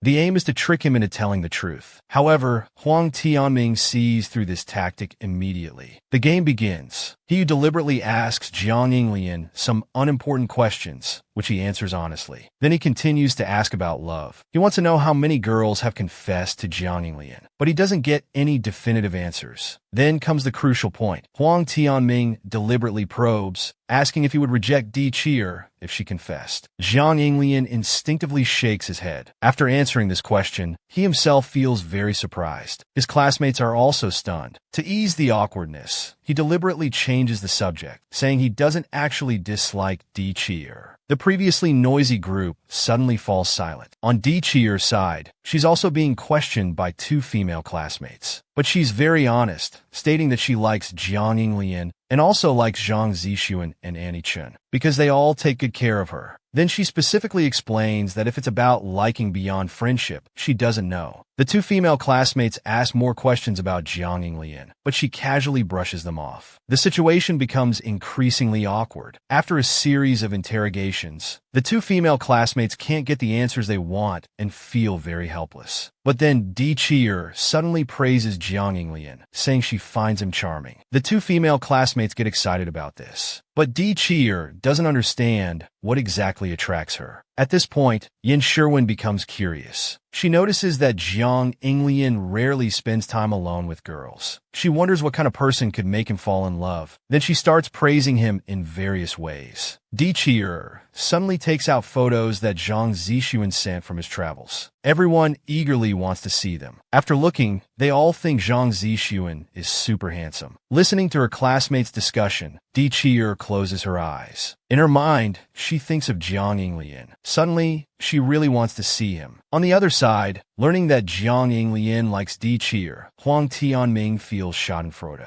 But he also feels happy for him. So he specifically probes Jiang Yinglian, wanting to know when he plans to confess. But Jiang Yinglian suddenly denies it, saying he never said he liked Dichier. To persuade Jiang Yinglian to confess, he starts patiently advising him and offers to support him. Jiang Yinglian's phone suddenly rings. It's a message from Zhuo Yang. He wants to go to an internet cafe during the holiday to play games together. But Jiang Yinglian declines. Zhuo Yang then brings up Dichier. This makes Jiang Yinglian start overthinking. After chatting for a while, they decide to meet another time. Dichier's phone also suddenly receives a message. She checks, and it's from Jiang Yinglian. He's planning to take her to an amusement park, just the two of them. Her heart suddenly skips a beat. The next day, Dichier stands in front of the mirror, examining the new clothes she just changed into. She starts to fret because she's preparing to go out with Jiang Yinglian, so she wants to look nice. Then she picks out a dress, but thinks it might be inconvenient. After trying on several outfits, she feels unsatisfied with all of them. Finally, she changes into a simpler outfit. Then she applies lipstick but finds it too dramatic. At this moment, she becomes frustrated. But since it's her first date with a boy, she decides to keep her appearance simple in the end. Meanwhile, Chung Jinru returns home. She feels sorry for her son because he lost his holiday due to her. But Zhang Zixuan is very understanding and doesn't blame his mother. Chung Jinru strokes Zhang Zixuan's head, looking sympathetic. Her son has always been considerate. Zhang Zixuan feels it's his duty as the older brother. Suddenly, Chung Jinru senses someone watching them. Zhang Zixuan prepares to go and ask that person. The person gets scared and tries to run away quickly, but Zhang Zixuan catches them. It turns out to be Xiao Ran. He explains he's not a bad person and is here to find Di Qian. When he learns that the people in front of him are Aunt Chung and Zhang Zixuan, Xiao Ran takes off his hat. Then he reveals his identity and expresses his gratitude. They are all stunned. Xiao Ran looks at Zhang Zixuan and compliments him on the delicious pancakes he made, saying he really likes them. Zhang Zixuan is also very polite and tells him to come again next time if he likes them. When Xiao Ran asks if Di Qian is at home, Zhang Zixuan tells him she's already gone to the amusement park with Jiang Yinglian. Hearing this, Xiao Ran immediately decides to leave. Seeing the girl's disappointed look, Zhang Zixuan decides to follow her. On the other side, Jiang Yinglian is waiting for Di Qian at the amusement park. Passing girls are attracted by his good looks, so they try to get his contact information, but he refuses. Di Qian arrives at this moment. They're both happy to see each other. Because Di Qian is wearing too little, Jiang Yinglian worries she'll be cold when the temperature drops at night. Di Qian tries to take out her jacket, but realizes she accidentally left it at home. Jiang Yinglian is speechless. Bai Quan also comes to the amusement park. He's with Zhuo Yang and Yu Xinian. Zhuo Yang suddenly finds his drink too sour. Bai Quan suggests they swap drinks. But after drinking Bai Quan's drink, Zhuo Yang can't handle it. It turns out to be a lemon-flavored drink. Seeing Bai Quan being so mischievous, Zhuo Yang isn't angry at all, but gently strokes his forehead. After riding the pirate ship, Di Qian feels dizzy and uncomfortable. Seeing this, Jiang Yinglian teases her, saying she screamed louder than the kids in the back seats. After this profound experience, Di Qian doesn't want to ride the drop tower or roller coaster. But Jiang Yinglian doesn't mind. He says she'll get used to it. This makes Di Qian very helpless. But coming to an amusement park and not being able to ride those attractions suddenly makes her feel regretful. Jiang Yinglian suddenly suggests going to the ocean-themed park. There's a penguin exhibit there. So Di Qian angrily slaps his back, shouting that she doesn't want to go. This action irritates Jiang Yinglian. He criticizes her. They start arguing immediately. It turns out Di Qian's nickname is Little Penguin. He deliberately mentioned it, which triggered this conflict. Because of Jiang Yinglian's teasing, Di Qian is very upset. Seeing her unhappy, Jiang Yinglian quickly tries to comfort her. He says penguins are actually very cute and cool. Just as Di Qian is feeling touched, Jiang Yinglian suddenly mocks her again. This pushes her to the edge. Di Qian angrily turns around. Two passersby happen to walk by. Unexpectedly, she bumps into them. As she's about to fall, Jiang Yinglian quickly grabs her hand. But Di Qian is ungrateful and doesn't let him touch her. The passerby who bumped into Di Qian quickly apologizes. But Jiang Yinglian suddenly loses his temper. He shouts loudly. The two passersby are startled. After the incident, Jiang Yinglian apologizes for his attitude earlier. But as long as Di Qian isn't hurt, it's fine. Because of his concern, Di Qian suddenly feels very shy. Her mind starts to wander. To ease the atmosphere, Jiang Yinglian suggests they go eat something together. Xiao Ran is secretly observing the two of them at this moment. He wants to separate Jiang Yinglian and Di Qian. But he's also having some trouble on his end. Zhang Zixuan has been following him. Xiao Ran angrily questions why he's following him. Zhang Zixuan is suddenly at a loss for words. It's clearly Xiao Ran who's secretly following his brother and Di Qian. Just then, Xiao Ran tells Zhang Zixuan not to meddle. But Zhang Zixuan suddenly thinks this girl might like Jiang Yinglian. Being told this, Xiao Ran also feels embarrassed. To avoid misunderstanding, she quickly clarifies that it's because Jiang Yinglian stole her treasure, so that's why she's doing this. Hearing her explanation, Zhang Zixuan still persists. So he asks Xiao Ran another soul-searching question. Has it always been like this with boys who get close to Di Qi? Xiao Ran now speaks seriously. Of course, things weren't like this. In middle school, as long as she was around, boys couldn't get close to Di Qi. But Jiang Yinglian is different. The way Di Qi looks at Jiang Yinglian is different from how she looks at others. Zhang Zixuan now understands. So Xiao Ran is jealous. That's why she came here to monitor Di Qi and Jiang Yinglian. To avoid causing more trouble in the future, Zhang Zixuan starts advising Xiao Ran. You can do this now, but what about later? If Di Qi has someone she likes and chooses to be with that person, are you going to try to separate them like you're doing now? Xiao Ran is very reluctant. She believes the person who will be with Di Qi forever must be herself. Hearing her response, Zhang Zixuan can't help but laugh. Xiao Ran is even more straightforward than he imagined. She's just too cute. Then Zhang Zixuan explains to her. He's not trying to hinder Xiao Ran from doing anything. If she wants to do something, she should do it, but no one can control their own heart. Just like how he's worried about Xiao Ran. That's why he's been following her here. As for who Di Qi will end up with in the future, that's her own choice. After hearing Zhang Zixuan's advice, Xiao Ran seems to understand a lot. She even feels that. He seems to be troubled by this issue too.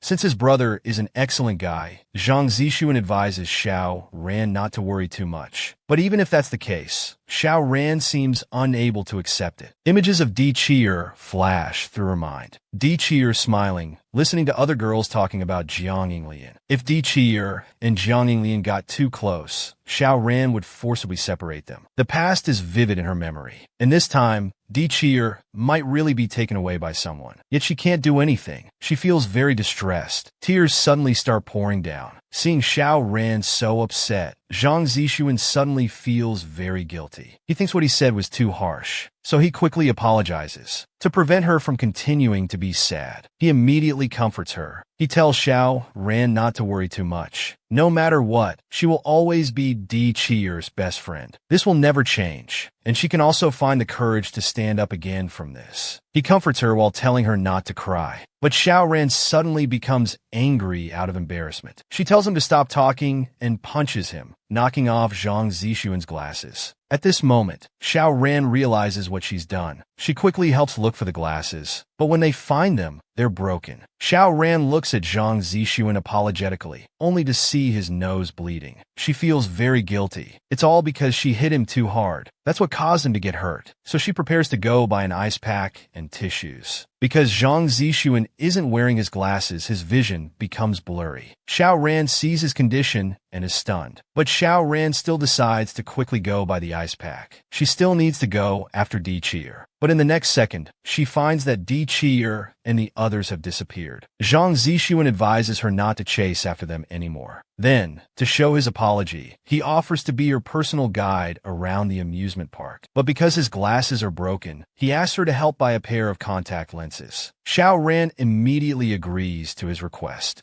and gestures for him to hold onto her shoulder to prevent falling. Zhang Zixuan suddenly feels very happy, thinking Xiao Ran is quite reasonable. The scene shifts to Di Qi's side. Jiang Yinglian takes her to the penguin exhibit. Not only does Di Qi not reject it, but she actually really likes seeing those cute penguins. Seeing this, Jiang Yinglian is momentarily speechless. Actually, Di Qi doesn't dislike penguins. She was upset earlier because Jiang Yinglian was deliberately teasing her. Looking at those cute penguins, Di Qi thinks they look like they're wearing formal suits. Jiang Yinglian suddenly discovers that the fun activity is actually a shooting game, and the prize is a penguin plush toy. He immediately decides to win the toy. Di Qi is afraid it might be hard to hit the target, and the same toy is available in the gift shop anyway, so she thinks it's not necessary to go through the trouble. But Jiang Yinglian is persistent. He thinks winning it with his own hands will be more meaningful, so they go to the shooting game booth. Because Jiang Yinglian is handsome, passing girls instantly become infatuated. The game looks simple. Just knock down 3 cans on the top level to win the prize. But due to the distance, it still has some difficulty. Jiang Yinglian prepares to shoot. Di Cheer cheers for him on the side. When Jiang Yinglian pulls the trigger to shoot, the result isn't as he wished. He missed by just a little bit. He carefully examines the gun in his hand and finds that the sight is crooked. After adjusting it, he decides to try again, but this time, the result is the same. He misses by just a little. Di Cheer continues to cheer for Jiang Yinglian. To not disappoint his crush, Jiang Yinglian doesn't want to give up. He's determined to win that little penguin.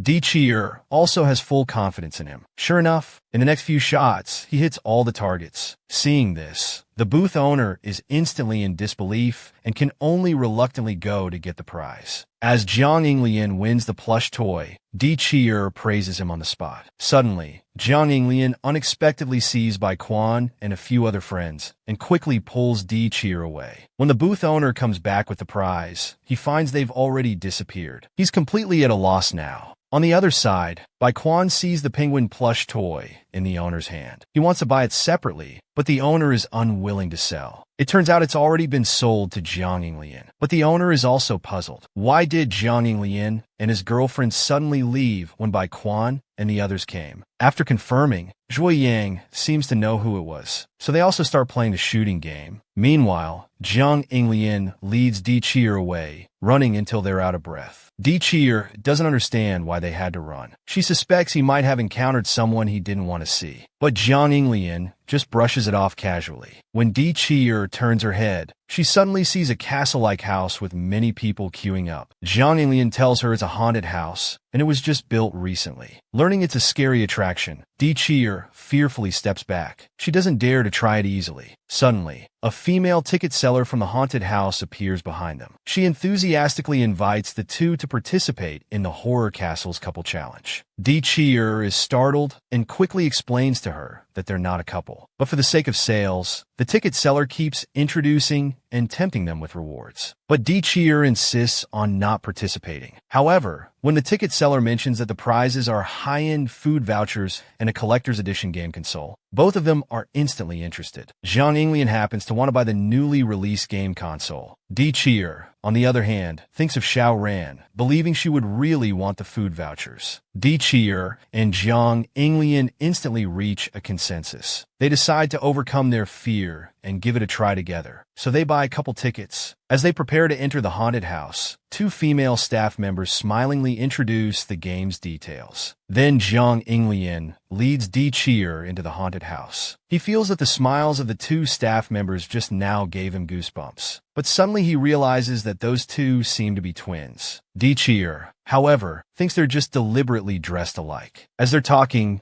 Di Cheer is suddenly terrified. The group of people behind them just now has suddenly disappeared. Seeing Di Cheer's scared look, Jiang Yinglian advises her to calm down. With this jumpy behavior, they might get scared by Di Cheer before even seeing any ghosts. Then the 2 continue on. Di Cheer's phone suddenly vibrates, startling her again and making her shake all over. Seeing how scared she is, Jiang Yinglian gestures for Di Cheer to hold on to him as they continue. Di Cheer cautiously grabs Jiang Yinglian's clothes. Watching this, Jiang Yinglian is visibly a bit annoyed. Every time she grabs him, she only knows to pull his clothes. But to give Di Cheer a sense of security, Jiang Yinglian wants to hold her hand. Di Cheer instantly feels embarrassed and angrily refuses. Jiang Yinglian looks helpless. He can only explain that it's just to complete the task. With Di Cheer this scared, forget finding the exit. Even walking 50 meters might be a problem. Then Jiang Yinglian tells her to follow behind him and not look around. When Di Cheer wants to hold Jiang Yinglian's hand, his heart instantly races. Jiang Yinglian also feels very nervous. After all, this is their first time holding hands. The next second, their hands are joined. Jiang Yinglian leads the way holding her hand. He suddenly remarks that Di Cheer's hand is too small and soft, very comfortable to hold. But it's also like holding a dog's paw. This comment greatly annoys Di Cheer. She wants to let go of Jiang Yinglian's hand immediately, but his warm side also makes her feel particularly safe. Actually, the moment Di Cheer's hand was placed in Jiang Yinglian's palm,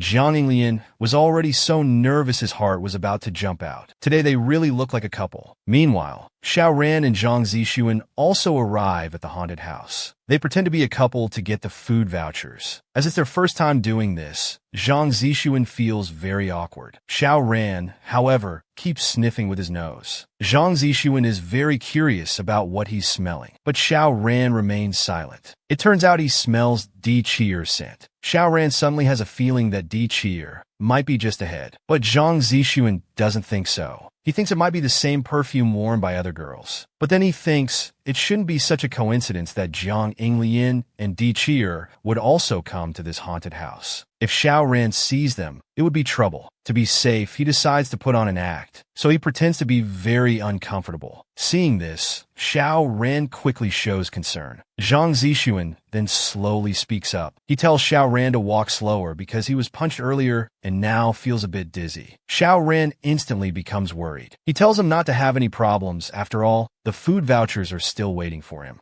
Zhang Zixuan feels helpless. The other's concern is not because he's worried about him. Although a bit unhappy, he still smiles and decides to accompany Xiao Ran to complete the task. Back to Jiang Yinglian and Di Qiyer. They come to a mysterious room. It's very dark inside. Di Qiyer thinks that usually tasks are received from game NPCs, but there might be task clues here. However, Jiang Yinglian suddenly realizes a problem. Forget NPCs. Even the players who came in together earlier are nowhere to be seen. Suddenly, the vibration sound from the phone rings again. Jiang Yinglian doesn't understand what's happening, while Di Qiyer is shaking with fear. When Jiang Yinglian turns his head, he sees a skeleton by the wall. He tells Di Qiyer to look, but she doesn't dare to turn and look. Then they see blood stains on the wall. The details are very well done. Di Qiyer gets more and more scared. She even thinks it wouldn't be strange if this place was really haunted. To keep Di Qiyer from being afraid, Jiang Yinglian deliberately changes the subject, telling her to quickly find task clues. But to ease the tense atmosphere, Jiang Yinglian deliberately teases her again. It turns out Di Qiyer is afraid of haunted houses. Hearing Jiang Yinglian say this, Di Qiyer gets very angry and refuses to admit it. She immediately explains that it's because the atmosphere here is very uncomfortable. Besides, they've walked such a long way, there's really nothing to be afraid of. Seeing that she won't admit being scared, Jiang Yinglian suddenly warns Di Qiyer that there's someone behind her. The next second, Di Qiyer screams in fear and tightly hugs Jiang Yinglian. In the moment of their embrace, Jiang Yinglian smells her fragrance and his heartbeat quickens. Di Qiyer, however, is very anxious. She keeps asking Jiang Yinglian if that person is still behind her. Jiang Yinglian, immersed in happiness at this moment, deliberately scares her to continue holding Di Qiyer. The person pretending to be a monster, seeing this scene, even cheers for Jiang Yinglian. But by now,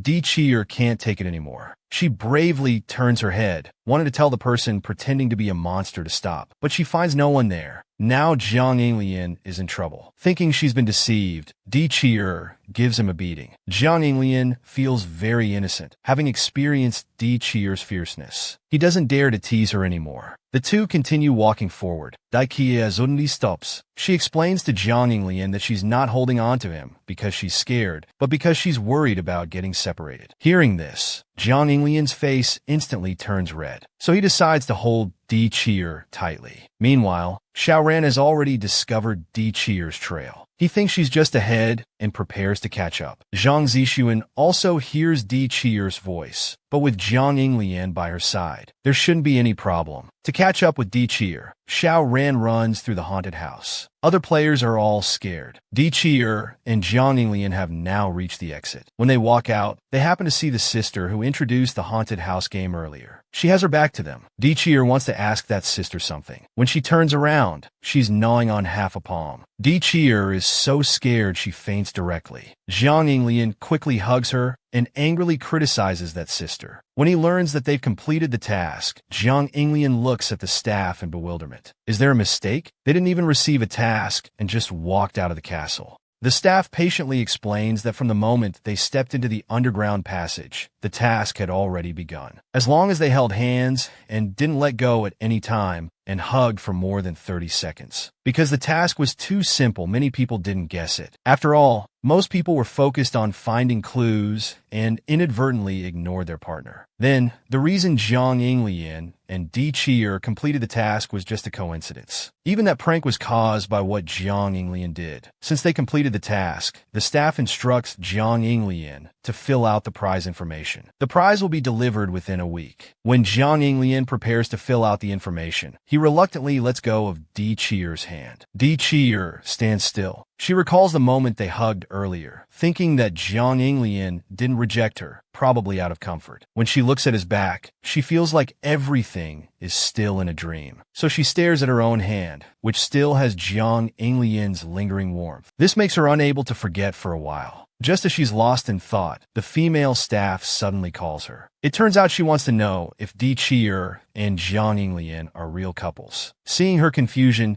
Di Qi'er explains that they're just classmates, just out playing together during the holiday. Learning the truth, the female staff smiles happily. She thinks Di Qi'er might have been too scared at the time, so she didn't notice Jiang Yinglian's care. At that time, Di Qi'er was walking very slowly, and Jiang Yinglian deliberately slowed down to wait. And every time Di Qi'er panicked and wanted to run away, Jiang Yinglian firmly grasped her hand and pulled Di Qi'er back to his side. Jiang Yinglian's eyes were full of her. The female staff tells Di Qi'er everything she saw in the video, even feeling envious. Then she advises Di Qi'er to cherish it well. Out of shyness, Di Qi'er quickly denies any relationship. At this moment, Jiang Yinglian suddenly comes over. He gestures for Di Qi'er to leave. They're very close. Jiang Yinglian looks down into her eyes. Di Qi'er feels very shy, her heart racing. Being stared at, Di Qi'er teasingly asks if there's something on her face. Jiang Yinglian suddenly feels awkward. He just feels she's different from usual. They start discussing their next activity. Just as Jiang Yinglian turns his head, he sees Xiao Ran and Zhang Zixuan together. He can't help but feel confused. Why is his brother with that foodie? And how do they know each other? Just as he's puzzled, Di Qi'er beside him calls out. Di Qi'er is curious if he saw something, but Jiang Yinglian keeps it to himself. Then he tells Di Qi'er to walk in another direction. But unfortunately, he sees Bai Quan and several other friends. This makes him even more uneasy. On the other side, Xiao Ran and Zhang Zixuan unexpectedly meet Bai Quan and others. They greet each other. Yusinian is very surprised. He points at Xiao Ran. He's very confused about Zhang Zixuan and Xiao Ran being together, but they don't directly answer him. When he learns that Xiao Ran broke Zhang Zixuan's glasses, Yusinian is unhappy. He calls Xiao Ran a stinking hooligan for being so harsh to Zhang Zixuan. Xiao Ran is speechless and can only angrily turn his head away, telling Yusinian not to pick a fight with him. Zhui Yang is also very curious about Zhang Zixuan and Xiao Ran being together. So Zhang Zixuan reluctantly explains that they just met today. At this time, Bai Quan is hiding behind Zhui Yang. Because of the previous incident with Di Qi'er, he doesn't dare to greet Zhang Zixuan. Seeing this situation,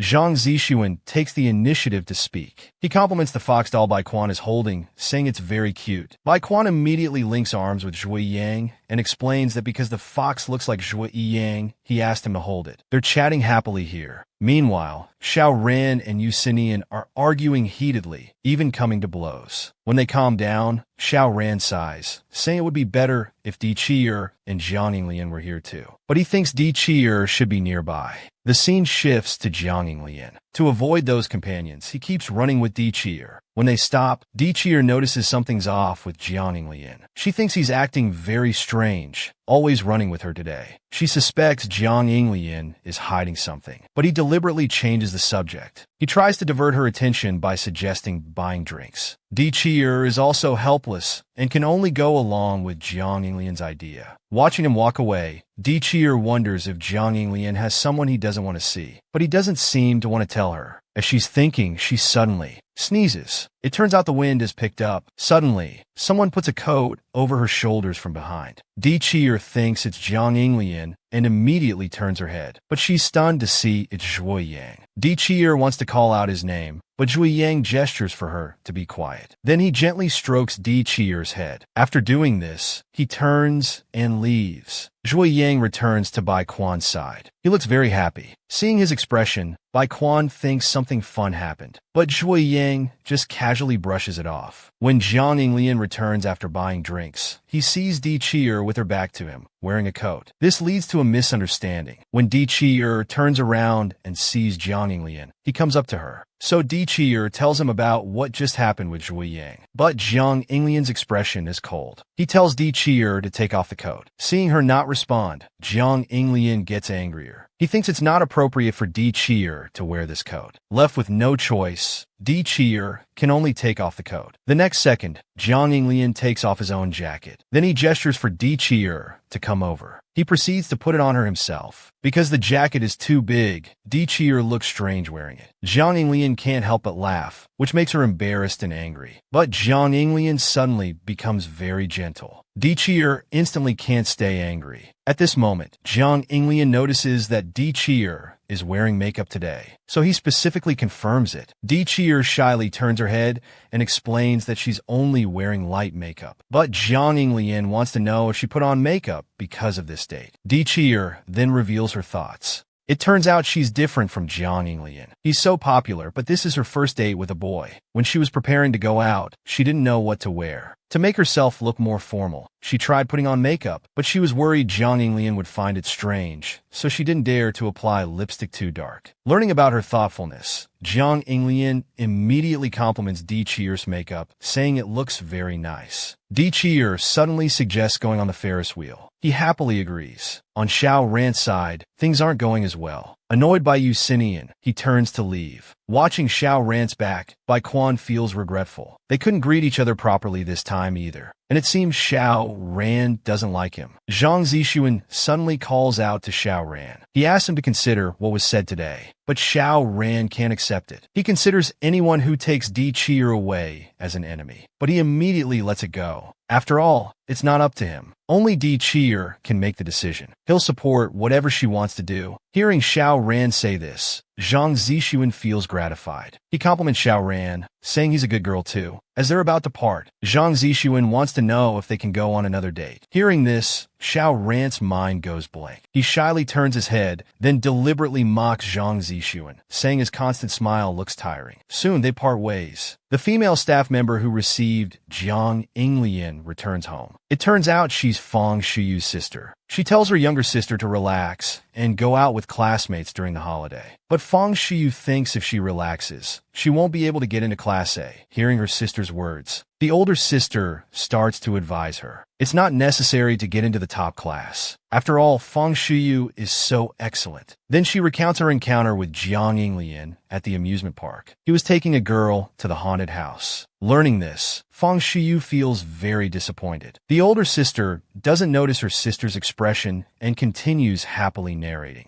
Then she asks if her sister likes Jiang Inglian. At this moment, Fang Shuyu seems to realize something. She realizes there's no need to have unrequited feelings for someone who doesn't like her. Jiang Inglian takes Di Chier to ride the Ferris wheel, but it's under maintenance. In the blink of an eye, Jiang Inglian leaves alone. He goes to find Zhui Yang. He returns the clothes to him. It turns out he asked Zhui Yang out so late to talk. Zhui Yang complains that Jiang Inglian is too much monopolizing Di Chier. Then he describes how Di Chier looked when she saw him. Di Chier was wearing a small tank top and short skirt. Zhui Yang was very attracted. He even wanted to stay by her side a bit longer. Jiang Inglian also stops hiding things. He tells about holding hands with Di Chier and describes it in detail. Zhui Yang instantly becomes jealous. He asks Jiang Inglian to stretch out his hand, wanting to indirectly hold hands with Di Chier. But Jiang Inglian suddenly teases him, saying he also kissed Di Chier. This infuriates Zhui Yang. He grabs Jiang Inglian's collar and deliberately threatens him. Jiang Inglian angrily pushes Zhui Yang away. The next second, the atmosphere eases. Actually, Zhui Yang doesn't believe what Jiang Inglian said, because he knows Jiang Inglian wouldn't do anything inappropriate. Not only does Zhui Yang not believe it, but even Jiang Inglian himself can't believe it. This girl suddenly entered his life, often bringing strange surprises. She revolves around him every day. She's also a bookworm. At first, Jiang Inglian found girls troublesome, but since meeting Di Chier, he has fallen for her. Her smile alone can make him compromise. Speaking of this, he solemnly declares to Zhui Yang that he likes Di Chier. If they both like the same person, then they're rivals in love. But this doesn't prevent them from being good friends. Seeing Jiang Yinglian become very serious, Zhui Yang smiles happily, but he can understand him. After all, no one can control matters of the heart. Then Jiang Yinglian brings up Bai Quan's situation. He knows well that Bai Quan likes Zhui Yang, so he deliberately probes the situation. He thought they would be together, but that's not the case. Zhui Yang actually considers Bai Quan as his family, because they grew up watching each other. He has always treated Bai Quan as his most beloved sister. She is an inseparable part of his life. Zhui Yang's words make Jiang Yinglian's skin crawl. As it's getting late, Zhui Yang gets up to go home. Watching him leave, Jiang Yinglian makes a decision. If Zhui Yang is serious, then he definitely won't back down. There are many people who like Di Cheer, and he's mentally prepared for that. Jiang Yinglian advises Zhui Yang not to hurt Bai Quan, but Zhui Yang feels he has already hurt Bai Quan once. If he makes more beautiful promises, it would be ridiculous. Since Zhui Yang really likes Di Cheer, Jiang Yinglian wants to know the truth, but Zhui Yang deliberately keeps it secret. On the way back, Zhui Yang feels very irritated. He listlessly scrolls through his phone. Suddenly, he sees that Bai Quan's post has a very high like rate, so he also prepares to comment. But he suddenly abandons the idea. He becomes very conflicted. At this time, Bai Quan is at home. Her phone keeps beeping with message notifications. It turns out to be from classmates, all about the results of a small test. Bai Quan quickly picks up her phone to check. The score displayed makes her feel uneasy. The next second, Uncle Kai is at Bai Quan's school. Seeing the young lady become cheerful, he feels relieved. After Bai Quan says goodbye to Uncle Kai, she turns and meets Zhui Yang and Yusinian. They greet each other. Yusinian sees Bai Quan carrying a big bag and offers to help her carry it. But Bai Quan refuses. There are only some snacks inside, and she wants to carry it herself. Yusinian then notices Bai Quan is dressed formally and wants to know why. But he gets tricked. After a while, Jiang Yinglian,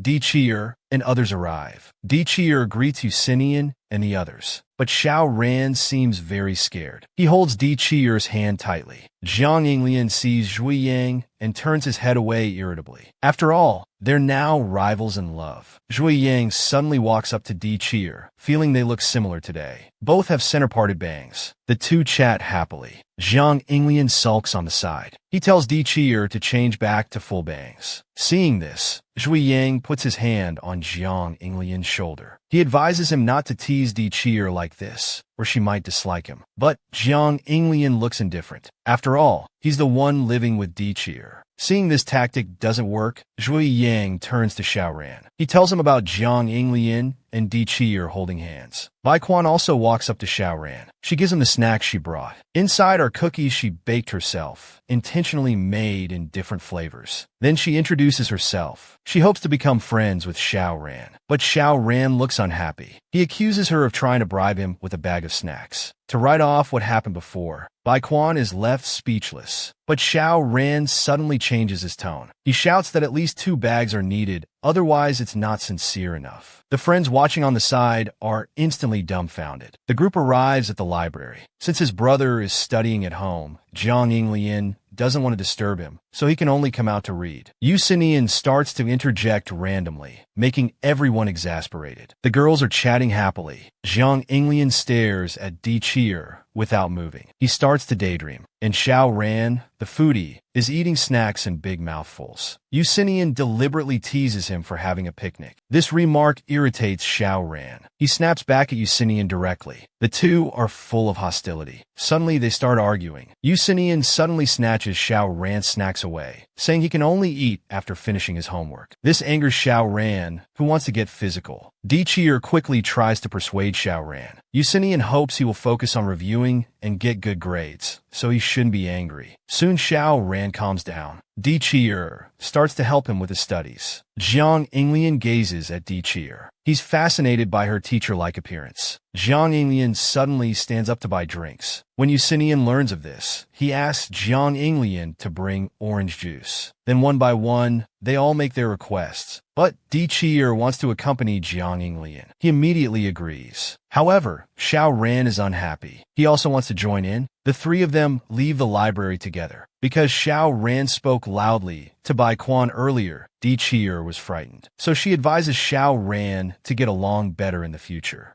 but Xiao Ran can't do it. Because Bai Quan hurt Di Cheer before, he doesn't want to forgive easily. For those who hurt Di Cheer, Xiao Ran considers them all enemies. But as long as Di Cheer and Bai Quan become friends, he won't make things difficult. He will try to accept it. Having such a good friend, Di Cheer feels very happy. The scene moves to the library. Yu Xinian has organized the exam materials. It turns out to be to help Xiao Ran. Zhui Yang and Bai Quan are also seriously discussing. Soon it's evening. Everyone is preparing to say goodbye. Xiao Ran and Yu Xinian start to make a fuss again. On the way home, Bai Quan feels her foot hurting a bit. Zhui Yang wants to carry her back. Bai Quan is startled. She quickly refuses. But she suddenly realizes that today was the first time she talked to Xiao Ran. He must have a very bad impression of her. So she plans to let everyone get to know her again. Soon they reach the front door. She waves goodbye to Zhui Yang and Yu Xinian. At this moment, Zhui Yang remembers Bai Quan's childhood. Whenever she was wronged, she would run to him. Now Bai Quan is taking the initiative to make friends. It shows she has taken the first step. Yu Xinian suddenly stops. He suddenly thinks of something. He immediately says goodbye to Zhui Yang. It turns out he wants to find his crush. Yu Xinian, out of breath, comes to Bai Quan. He wants to know if Bai Quan still likes Zhui Yang. Yu Sihua hears the sound of the door opening. He finds that Yu Xinian has returned. He lazily orders his brother, asking him to get beer for himself. But surprisingly, Yu Xinian chooses to ignore it. He walks straight back to his room. The sound of the door closing is heard. Faced with his brother's impolite behavior, Yu Sihua is surprised. He grits his teeth and calls his brother's name, ready to explode. He angrily pushes open the door. After scolding Yu Xinian twice, he finds no reaction. Yu Sihua starts to guess the reason. It seems that Yu Xinian was rejected when confessing to Bai Quan. Yu Xinian denies it. He believes that if he really confessed to Bai Quan, he would definitely fail. They might not even be friends anymore. After hearing this, Yu Sihua gloats on the side, but Yu Xinian is in no mood to deal with him and asks him to leave his room. This time Yu Sihua is angry. He hears his brother dare to call him by name. He grabs a pillow and while angrily beating Yu Xinian, he advises him to snatch Bai Quan away. Yu Xinian's tone is dejected. He believes that even if he really did that, it wouldn't succeed. Yu Sihua scoffs at this statement. He throws a pillow at Yu Xinian's face, then changes the subject and leaves the room. He can't help but sigh, thinking his younger brother is really an idiot. On the other side, Yu Xinian is recalling his conversation with Bai Quan. He only remembers that his mind went blank at that moment, and he asked Bai Quan about her feelings for Zhui Yang. When he learned that Bai Quan had liked Zhui Yang for 9 years, Yu Xinian felt heartbroken. But he quickly composed himself, pretending to be nonchalant on the surface, saying it was something he expected. Bai Quan then realized that her feelings for Zhui Yang were so obvious. After the conversation, Yu Xinian silently lowered his head. Early in the morning, Yu Xinian greets 2 classmates. They notice that Yu Xinian's eyes are swollen. They laugh and tease him. Xiao Ren also happens to see Yu Xinian. He's about to return the notebook to him, but Yu Xinian turns around and calls him in a sickeningly sweet way. This disgusts Xiao Ran. He slaps the notebook onto Yu Xinian's face. Yu Xinian is very angry. His good mood is ruined by Xiao Ran. Then the two start to bicker. Xiao Ran feels this is normal, because this is how they usually interact. But Xiao Ran still notices that something is off with Yu Xinian. He wants to know the reason. Yu Xinian tries to act like nothing happened. Xiao Ran feels contempt for him, explaining that he was just asking casually. This time Yu Xinian becomes anxious. He takes the initiative to tell Xiao Ran. It turns out he's heartbroken. He saw from one glance that the person Bai Quan likes isn't him. Yu Xinian silently comforts himself. He believes that time can heal everything. At the same time, he understands that no matter who Bai Quan likes, as long as she's happy, it's enough. At this moment, Di Cheer and Jiang Yinglian happen to pass by. Xiao Ran watches them chatting and laughing, thinking that no matter who Di Cheer likes, he will always protect her. Suddenly, Di Cheer throws a piece of candy to Xiao Ran, telling him to eat it after class. Yu Xinian then realizes that these two are always thinking about each other. It's an enviable friendship. Xiao Ran then tries to comfort Yu Xinian, but what he says is misunderstood by Yu Xinian. So Xiao Ran gets angry and even tries to teach Yu Xinian a lesson. Afterwards, he actively thanks Yu Xinian, because Yu Xinian also helped him sort out his feelings. After resolving their issues, they return to their previous playful behavior. When he learns that the school's military training is in autumn, Zhuo Yang is stunned. He angrily shouts at his father. His father only gives a casual explanation. Zhui Yang feels helpless about this. Suddenly, Zhui Jihing remembers that his son has started smoking again recently, so he asks him to quit. But worried that Zhui Yang won't participate in the training, he comes up with several reasons to tempt him. Indeed, the old ginger is spicier. Zhui Yang takes the bait. Late at night, Jiang Yinglian notices that Di Qiyer's bangs have grown long and offers to trim them for her. Di Qiyer directly refuses Jiang Yinglian. She's afraid he might play a trick on her. Di Qiyer plans to go to a hair salon, but at this hour, they're all closed. So she turns her gaze to Jiang Yinglian, starting to guess if he's reliable or not. After some consideration, she decides to trust Jiang Yinglian.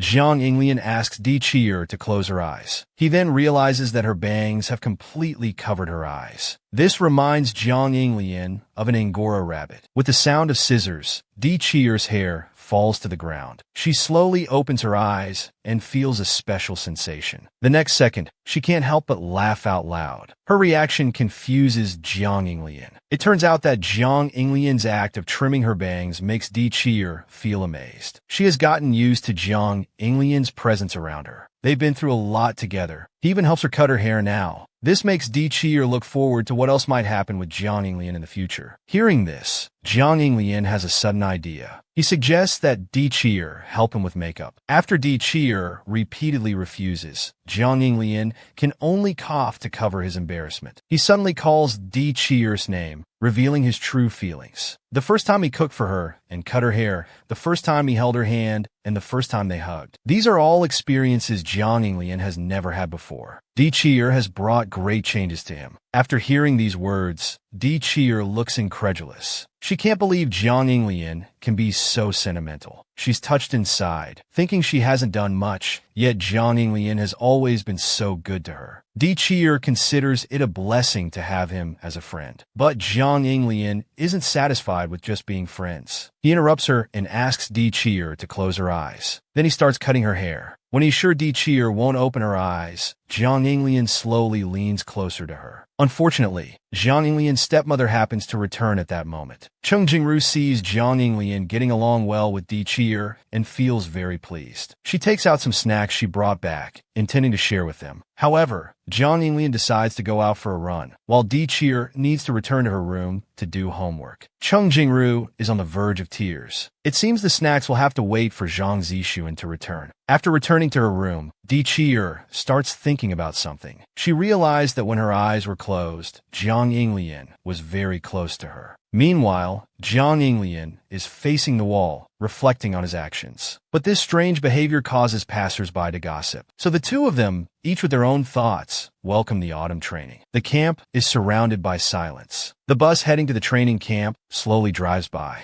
but the singing of two classmates echoes through the sky. This annoys the others because not only are they singing badly, but they've also turned a ballad into a rap song. This lively group activity makes Huang Tianming happy. At the same time, he notices that Zhui Yang seems to be in a good mood too. It turns out he knows the training camp is co-ed, and Zhui Yang is very excited about it. But when Huang Tianming reveals the truth behind the scenes, Zhui Yang realizes it was all fake. He's been tricked by his father. On another bus, Yin Sherwin calls out to Di Qiyer and invites her to play a game. She notices that Jiang Yinglin has fallen asleep nearby. Di Qiyer explains on his behalf. Because several boys were up all night playing games, they barely slept. Di Qiyer looks at Jiang Yinglin's sleeping face. She can't help but recall that night when Jiang Yinglian leaned close to her. Thinking about this, her face instantly turns red. At this moment, the sleeping Jiang Yinglian leans on her shoulder. Di Qiyer feels shy about this intimate action, but she doesn't have the heart to wake him up. Suddenly, the bus brakes hard. Di Qiyer sees that Jiang Yinglian has just woken up, and he's leaning on her chest. Di Qiyer is both embarrassed and annoyed. She quickly gives him a violent shove. Jiang Yinglian, still groggy from sleep, doesn't even know why he's been hit. As the sky gradually darkens, everyone arrives at the hotel for the training camp. After the teacher in charge gives instructions about precautions, they leave with peace of mind. Yin Sherwin is excited and suggests that the classmates go sing together. But Di Qiyer, following the teacher's instructions, doesn't want to go out at night. What Yin Sherwin doesn't know is that Di Qiyer isn't in the mood to play. After returning from the bathhouse, Di-Cheer's mind has been occupied by something. As a result, when she's about to enter her room, she accidentally realizes she doesn't have her room key. Di-Cheer goes downstairs to ask the front desk for help. She explains her predicament. The front desk suggests she find a teacher, but Di-Cheer is worried that the teacher will find out about her roommates going out. This puts her in a dilemma. Di-Cheer chooses to borrow a phone from the front desk. She first calls Xiao Ran. At the barbecue stand, Xiao Ran waves his hand, ordering the owner to bring more lamb skewers. Yusinian thinks Xiao Ran can't finish them all, but Xiao Ran dismisses his concern as meddling. At this time, Di-Cheer finds that Xiao Ran's phone is not answered. She then calls Yin Sherwin, Xiahan, and Bai Quan in turn, but no one picks up. Di-Cheer can only hold on to her last hope and call Jiang Inglian. The buzzing sound wakes up the sleeping Jiang Inglian. Jiang Inglian answers the phone. On the other end, Di-Cheer is particularly excited. She tells Jiang Inglian about her predicament, but then belatedly realizes she has woken him up. However, Jiang Inglian's solution is to have Di-Cheer come to his room. When they meet, Di-Cheer awkwardly greets Jiang Inglian. Jiang Inglian notices she's only wearing a bathrobe and stares at her intently. He then pulls Di-Cheer into the room. When she learns that Jiang Inglian's roommates are also out, Di-Cheer promises to leave as soon as possible. Seeing that she has misunderstood him, Jiang Inglian explains. Then, looking at the nervous Di-Cheer in front of him, he sighs and slowly closes his eyes. To return quickly, Di-Cheer picks up Jiang Inglian's phone, intending to contact her roommates. But no one answers. Di-Cheer feels particularly guilty. She's worried that staying in Jiang Inglian's room will prevent him from resting well. So Di-Cheer turns to look at Jiang Inglian and notices he seems unwell and has no appetite. She offers to boil some water for him. After getting the hot water, Di-Cheer prepares to hand it to Jiang Inglian, unaware that her bathrobe pocket has been caught on a rod. She's about to take a step when she realizes something's wrong, and her hand accidentally touches the hot kettle. Jiang Inglian looks concerned. He holds Di-Cheer's hands, his words full of care. Di-Cheer quickly assures him she's not hurt, but when she looks down, she realizes her bathrobe has come undone somehow. Jiang Inglian sees this too. Both of their faces turn red. Di-Cheer is about to cry out, but Jiang Inglian covers her mouth. He advises her to fix her clothes, warning that if someone sees, they won't be able to explain. Di-Cheer pitifully clutches her clothes to her chest. Then Jiang Inglian starts rummaging through his suitcase. He takes out a jacket to cover Di-Cheer's exposed skin and tells her to stay in the room. Watching Jiang Inglian's retreating figure, Di-Cheer feels incredibly shy. Outside the door, Jiang Inglian punches the wall, telling himself to stay calm. Because when he's facing Di-Cheer, he always wants to do something bad. He silently complains, thinking Di-Cheer has no sense of caution at all. He must protect her well. Little does he know, at this moment, Di-Cheer in the room is criticizing him. The clothes Jiang Inglian helped her put on are inside out. The next morning, Jiang Inglian slowly opens his eyes and finds Di-Cheer in front of him. He's curious. Then Di-Cheer actually initiates a kiss. Just as they're about to kiss,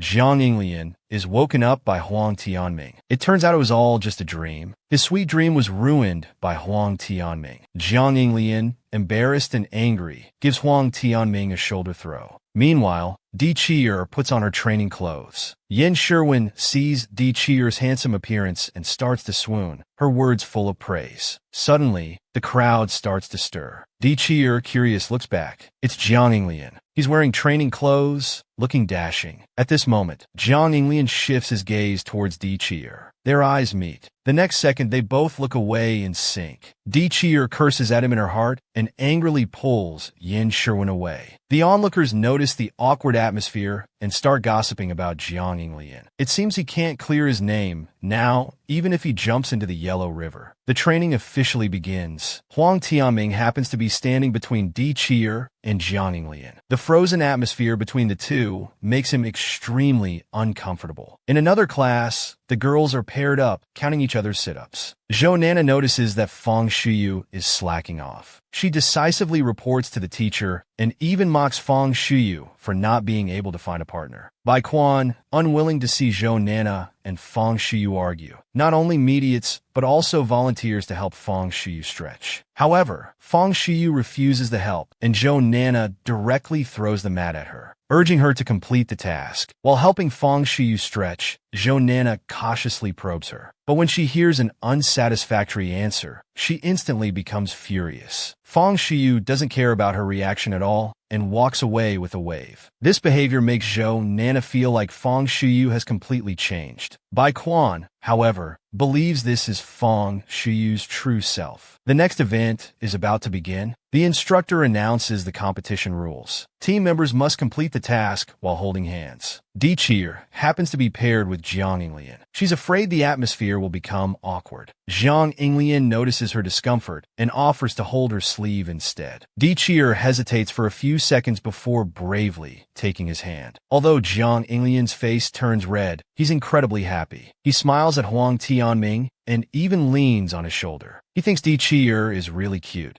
The break time has ended. Xiao Ran hears the assembly call, but remains rooted to the spot. He sees that the neighboring class seems lively, so he observes and discusses with Yusinian. After Yusinian leaves, Xiao Ran sees Di Qi'er and Jiang Yinglian playing games hand in hand. He feels envious of this. It's now his turn to do sit-ups. Xiao Ran feels resentful, thinking that a good catch has been snatched away. He channels all his frustration towards Jiang Yinglian into his training. The competitions in other classes are also heating up. The coach introduces the rules for the quick answer game. 2 teammates are responsible for answering questions, while the other 2 stand on paper sheets. If they answer correctly, the other teams fold their paper in half. But if the team members standing on the paper exceed the boundaries, the whole team is eliminated. The 4 team members start discussing strategies, but they talk too loudly, so the coach decides that Di Qi'er and Jiang Yinglian will be responsible for standing on the paper. Seeing these 2 unfortunate ones, Huang Tianming secretly turns away and laughs. The quick answer competition officially begins. In the first round, Huang Tianming answers too quickly and unfortunately misses the correct answer. Jiang Yinglian is furious. It was such a simple question, yet he got it wrong. The instructor starts asking the next question. Huang Tianming raises his hand to answer again, but he's wrong once more. Jiang Yinglian even thinks Huang Tianming is deliberately throwing the game. As the area on the paper gets smaller and smaller, to avoid stepping out, Jiang Yinglian asks Di Qi'er to step on him, but Di Qi'er refuses, worried about hurting Jiang Yinglian. Di Qi'er stands shakily. Realizing she can't stand steady, she holds on to Jiang Yinglian's shoulders. Huang Tianming prepares to answer the third question. Surprisingly, he gets it wrong again. To avoid losing the competition, Jiang Yinglian bends down. He decides to carry Di Qi'er on his back. Huang Tianming watches enviously as Jiang Yinglian carries Di Qi'er.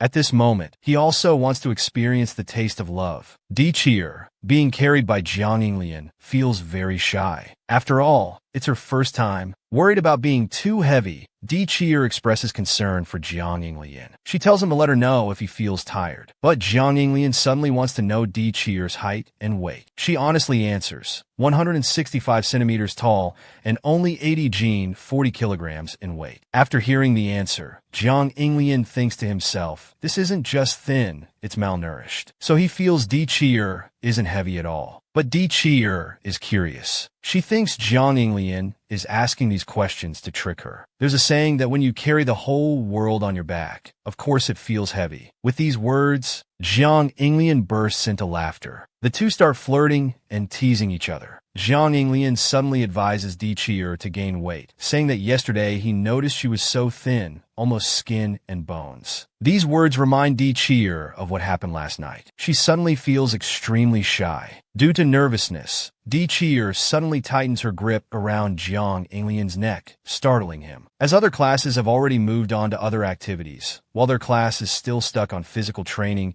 Zhui Yang becomes even more excited. However, these are mostly relatively relaxed group activities, so he prefers rock climbing and interior design more. At this moment, 2 boys are discussing Bai Quan. They feel lucky to be in the same group as Bai Quan. They'll be able to hug each other during the games later. Moreover, with such a good figure, having the chance to be in close contact is really exciting. Zhui Yang overhears all of this. He speaks up, calling the 2 disgusting, and then warns them. If they dare to touch Bai Quan, he'll break their ribs. As soon as he says this, an argument breaks out. The commotion attracts the attention of Bai Quan and others. Zhui Yang and the others start fighting. Fortunately, the class monitor monitor pulls them apart. However, Zhui Yang's face is injured, but several people from Da's group are disciplined. Not only can they not participate in the tasks, but they also have to clean up all the class equipment. Zhou Nana sighs at this moment, surprised that even the principal's son would get into a fight. She thought Zhui Yang was like this as a child. Hearing this, Bai Quan quickly explains. Actually, everyone likes to play with Zhui Yang, but sometimes he suddenly starts fighting. And every time, he refuses to explain why. Because they lost to other groups in the quick answer game. Jiang Yinglian's entire team is eliminated. As a result, they are punished with push-ups. Hiyu is very upset and starts complaining about various things. Jiang Yinglian suddenly sees Di Qi'er. He wonders why she's still standing there. It turns out Di Qi'er hasn't done her sit-ups yet. She wants to wait for other teams to finish. Then she'll find a classmate to help hold her legs. Jiang Yinglian suddenly feels sorry for her, so he decides to help. But Di Qi'er gestures for Jiang Yinglian to leave first. However, Jiang Yinglian is persistent. He sees that Di Qi'er is unwilling to ask for his help and feels a bit upset. Seeing Jiang Yinglian's expression, Di Qi'er finally agrees. When he realizes he's helping Di Qi'er with leg presses, he instantly regrets it. Even while helping her, he keeps his head down the entire time, not daring to look elsewhere, afraid of being recognized. So Jiang Yinglian helps with the leg presses while Di Qi'er does sit-ups. When she reaches 34, Di Qi'er suddenly gets stuck. No matter how hard she tries, she can't complete it. Seeing this, Jiang Yinglian patiently teaches her the method. Seeing his beloved struggle so much, Jiang Yinglian advises her that it's good enough since the teacher won't check anyway. But Di Qi'er is very persistent. She doesn't plan to give up. Di Qi'er struggles to do the sit-ups. Jiang Yinglian enjoys the scent of her fragrance. He can't help but get closer to her. However, Di Qi'er has just finished her sit-ups at this moment. Now their faces are very close. Jiang Yinglian's face turns red, his heart suddenly racing. He awkwardly leaves immediately, leaving behind a curious Di Qi'er. The scene shifts to Zhui Yang. Because of the fight, he's being criticized by the teacher. Bai Quan is worried about Zhui Yang, so he's peeking and eavesdropping at the door. When Zhui Yang comes out, he quickly goes to meet him. Seeing Bai Quan running to check on him, Zhui Yang actually blames Huang Tianming nearby.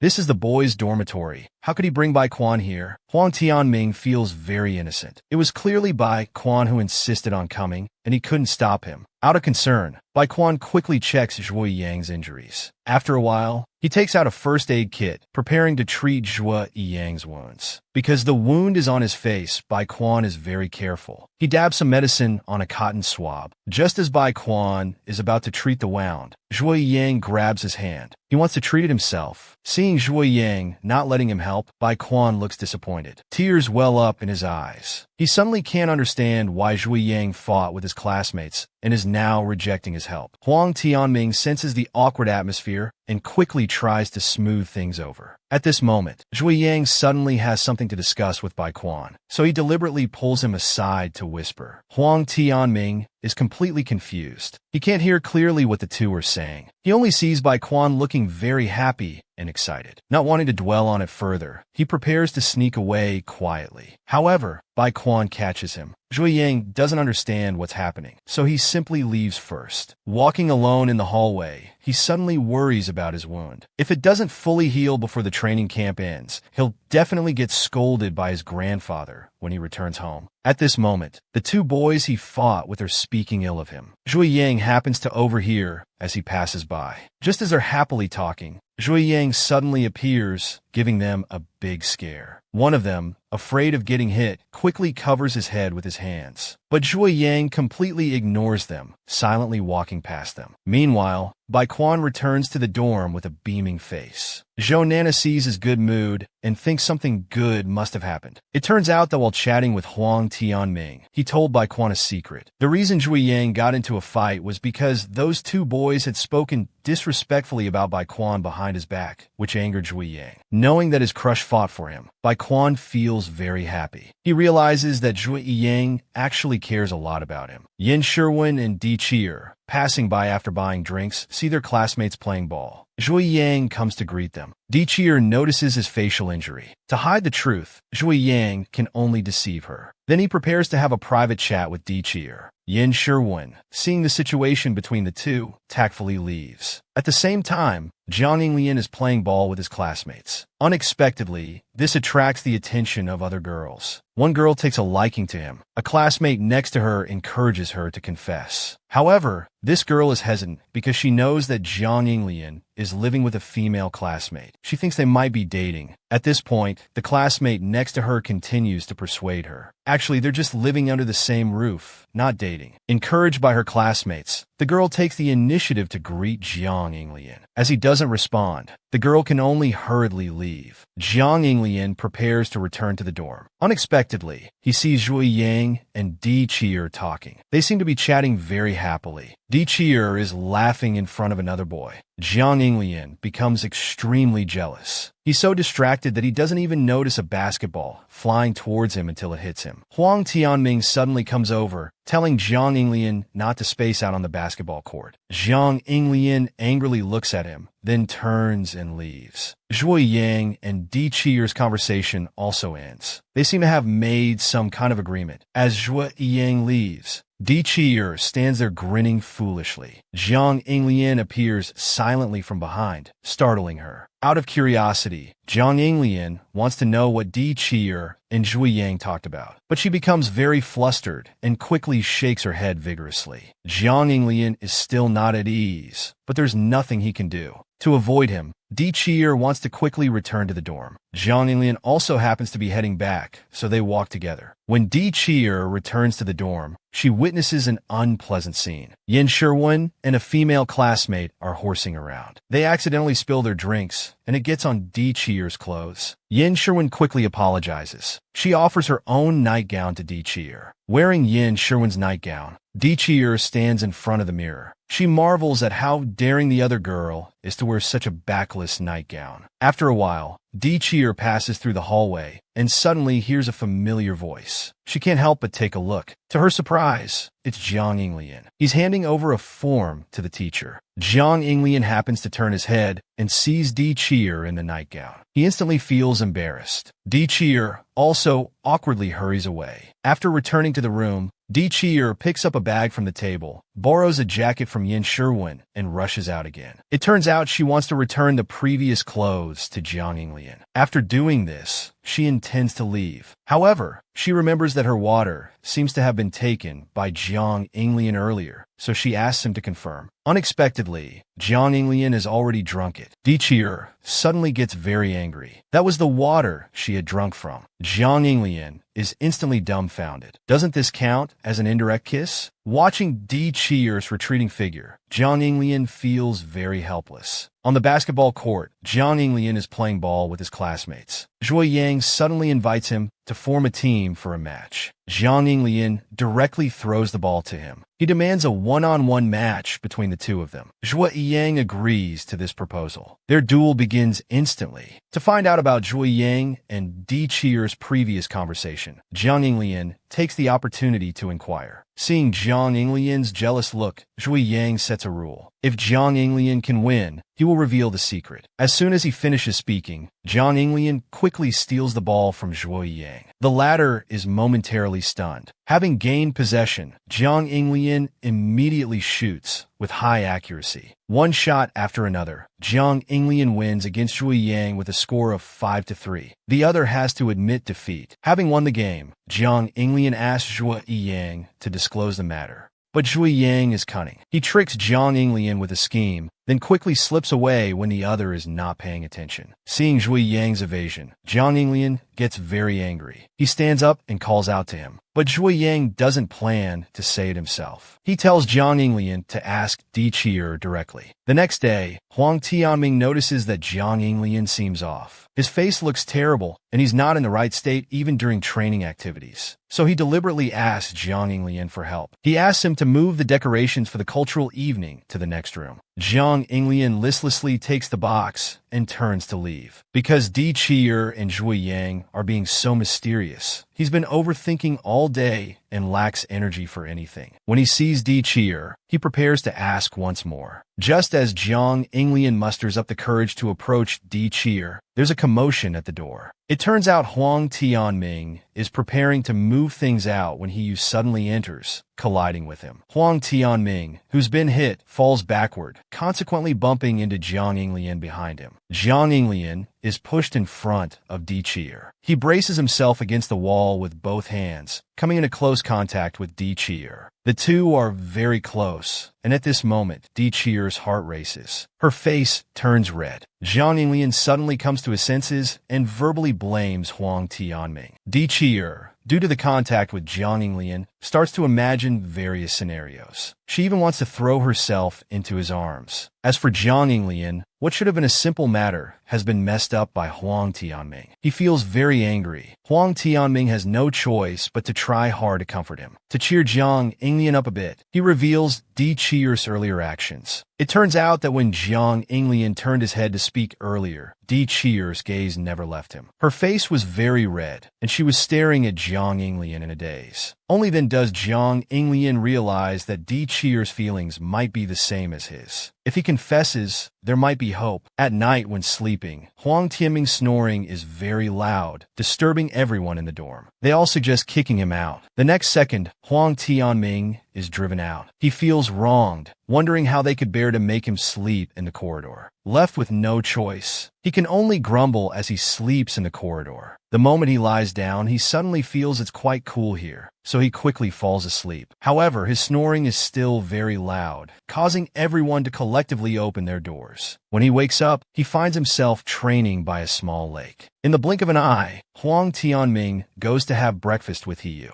Jiang Yinglian suddenly greets them. Zhui Yang also appears at this time. He pulls Jiang Yinglian aside to have a private conversation. Huang Tianming and He Yu secretly follow, observing them from a distance. Zhui Yang and Jiang Yinglian walk and discuss. Huang Tianming and He Yu trail behind them. Just as Jiang Yinglian is walking with Yusinian, a girl's belongings fall to the ground. The girl quickly squats down to pick them up. Yusinian prepares to help her, but is politely refused. However, he still proactively steps forward to help. Jiang Yinglian also comes over to lend a hand. When the girl looks up, she happens to see Jiang Yinglian. She's very surprised. This girl has been secretly in love with Jiang Yinglian. So when she sees Jiang Yinglian, she becomes very shy. Jiang Tianming and He Yu, who have been observing from afar, also appear. Jiang Tianming notices that Jiang Yinglian is acting strange today, being unusually obedient in doing things for the class. He wants to understand what exactly happened. Jiang Yinglian then explains. Because He Yu had previously said that timing is very important, Jiang Yinglian made a decision. After the evening's activities end, he wants to express his feelings to Di Qi'er. Night has fallen, and the event has begun. Two girls are performing on stage. Bai Quan and others are watching from below. Yusinian suddenly asks Xiao Ran to share some snacks with him, but is refused. Di Qi'er is chatting happily with her classmates. Jiang Yinglian's gaze turns towards her, silently planning. He's going to confess to Di Qi'er soon. At this moment, Di Qi'er also looks over at Jiang Yinglian. They communicate using lip reading. Surprisingly, they understand each other completely. Perhaps this is what they call being in sync. Seeing their sweet interaction, Jiang Tianming can't help but tease Jiang Yinglian. The girls on stage are performing a wonderful show. The audience applauds enthusiastically. Bai Quan notices the lead dancer. It turns out he's seen her before, and her skills are quite impressive. Jiang Yinglian suddenly comes to Di Qi'er's side. He wants to ask her out after the event ends. Di Qi'er doesn't understand what he wants to do.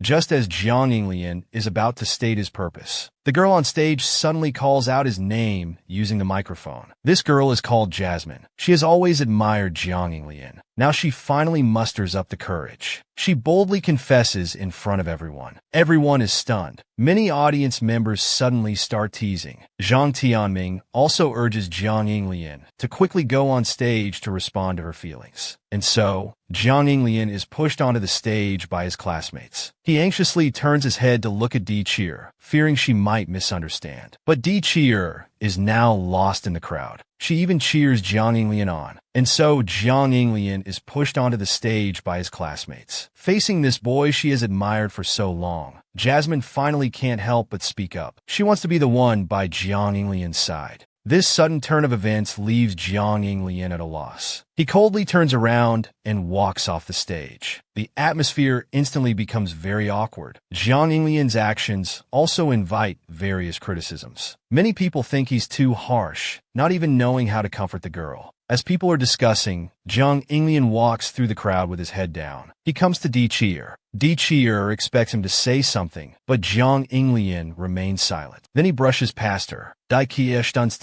stund. Jiang Yinglian feels very hurt at this moment. Even though he's full of passion, Di Chi'er's feelings towards him seem to remain within the bounds of friendship. He even feels that all his hopes have been shattered. Di Chi'er checks the rules while waiting for people. 5 minutes after the agreed time, Jiang Yinglian finally appears. As soon as he arrives, he finds that the other 2 people in the group have already left. Di Chi'er thinks the teammates are afraid of affecting the event, so she thoughtfully comforts him. The event scores are calculated individually, so it's fine as long as they complete it. But she only receives a cold response. She can't help but mutter, "What a cold attitude." On the other side, Yusinian and Xiao Ran are also doing their task. To complete the breakfast task quickly, Xiao Ran comes up with a sneaky idea. He wants to find a shortcut to reach the task's endpoint quickly. His companion scolds him not to think about taking shortcuts and to obediently follow the designated path. At this moment, Xiao Ran sees Di Chi'er, not far away. She's doing the task with Jiang Yinglian. Although he wants to walk with Di Chi'er, considering what happened suddenly last night, Xiao Ran chooses to give them some space alone. He lets Jiang Yinglian deal with things first. Thinking this, he pulls Yu Xining away. The scene changes. Di Chi'er is worriedly looking at Jiang Yinglian. He refuses to share what's on his mind and just wants to end the activity quickly. Di Chi'er follows behind, guessing. Is Jiang Yinglian sulking because he was pushed onto the stage? Or is it because there are too many tedious tasks as a group leader and he's tired? Or is it because she didn't tell him about the discussion with Zhui Yang? But this matter was already agreed upon and can't be told to others. Di Chi'er can't break the promise. She can only tell Jiang Yinglian that if he has troubles, he can confide in Zhui Yang or her because they're both as good friends. Jiang Yinglian thinks to himself that he doesn't want to be just friends with Di Chi'er.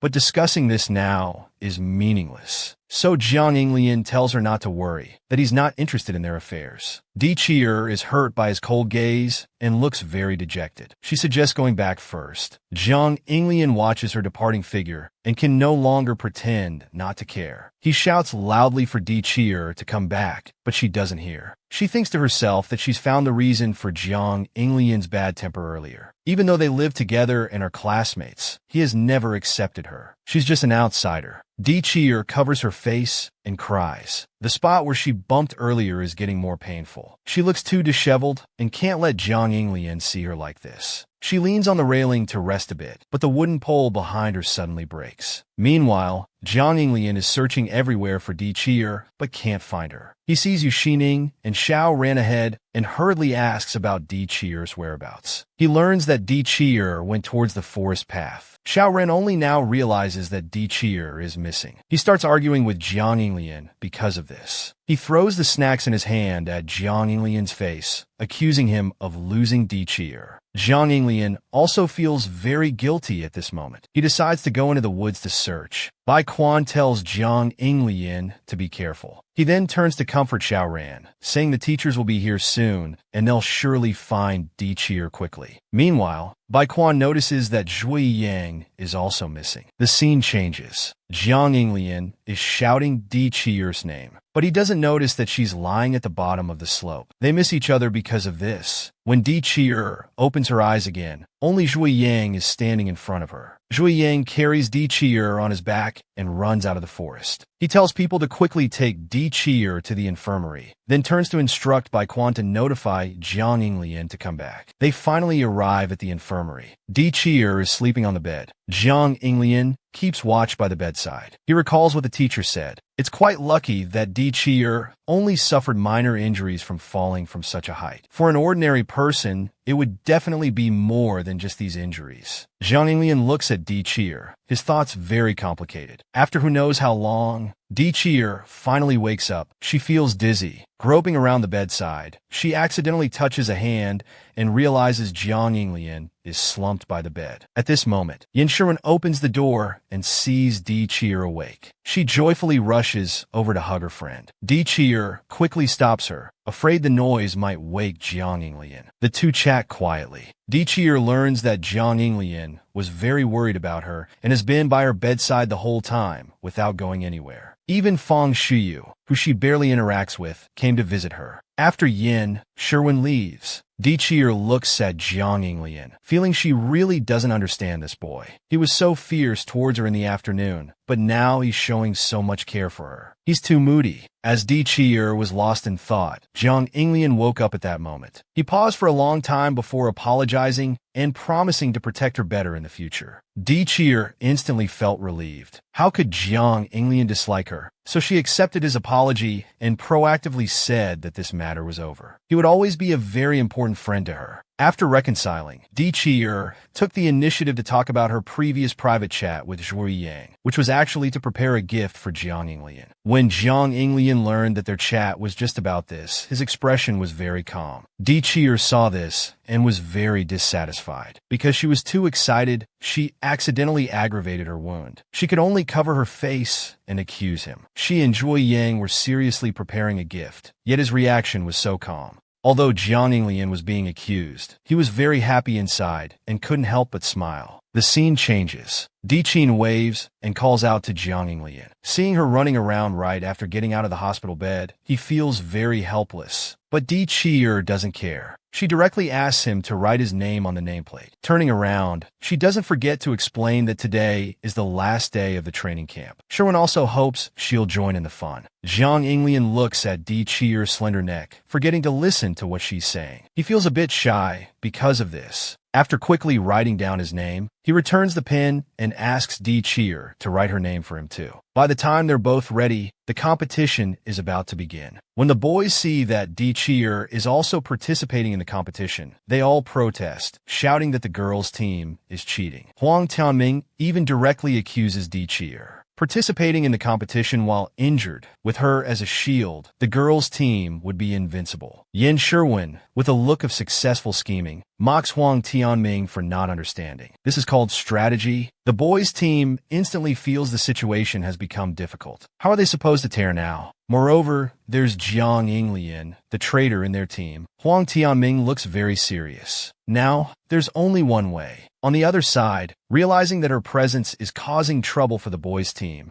Di Cheer wants to withdraw from the competition. Yin Sherwin comforts her friend, saying it's okay. The boys say they dislike it, but they're actually happy she's participating. Besides, Di Cheer is the girls' team's trump card. Yin Sherwin wants her to keep Jiang Yinglian in check during the competition. The boys' team has the same idea. They don't dare approach Di Cheer, so they assign Jiang Yinglian to handle her. The rest will focus on tearing off the girls' nameplates. After the tactics are arranged, the competition officially begins. Di Cheer always remembers her task and keeps chasing after Jiang Yinglian. He doesn't understand why she's still so dedicated to the task despite being injured. After running for a while, Jiang Yinglian suddenly stops. Di Cheer, behind him, couldn't stop in time and bumps into his back. Her hand touches the nameplate on his back. She thinks it's a good opportunity and can take action now. Jiang Yinglian suddenly turns around. Di Cheer is caught off guard and falls straight into his arms. Even at this moment, she doesn't forget to tear off the nameplate. After tearing off the nameplate, she finally notices that she has fallen into Jiang Yinglian's arms. After the game ends, Huang Tianming looks at Jiang Yinglian walking back with a face full of disappointment. His nameplate was torn off just 5 minutes into the game. This isn't just throwing the game, it's like throwing the entire ocean. In the evening, the students go wild. A girl even confesses publicly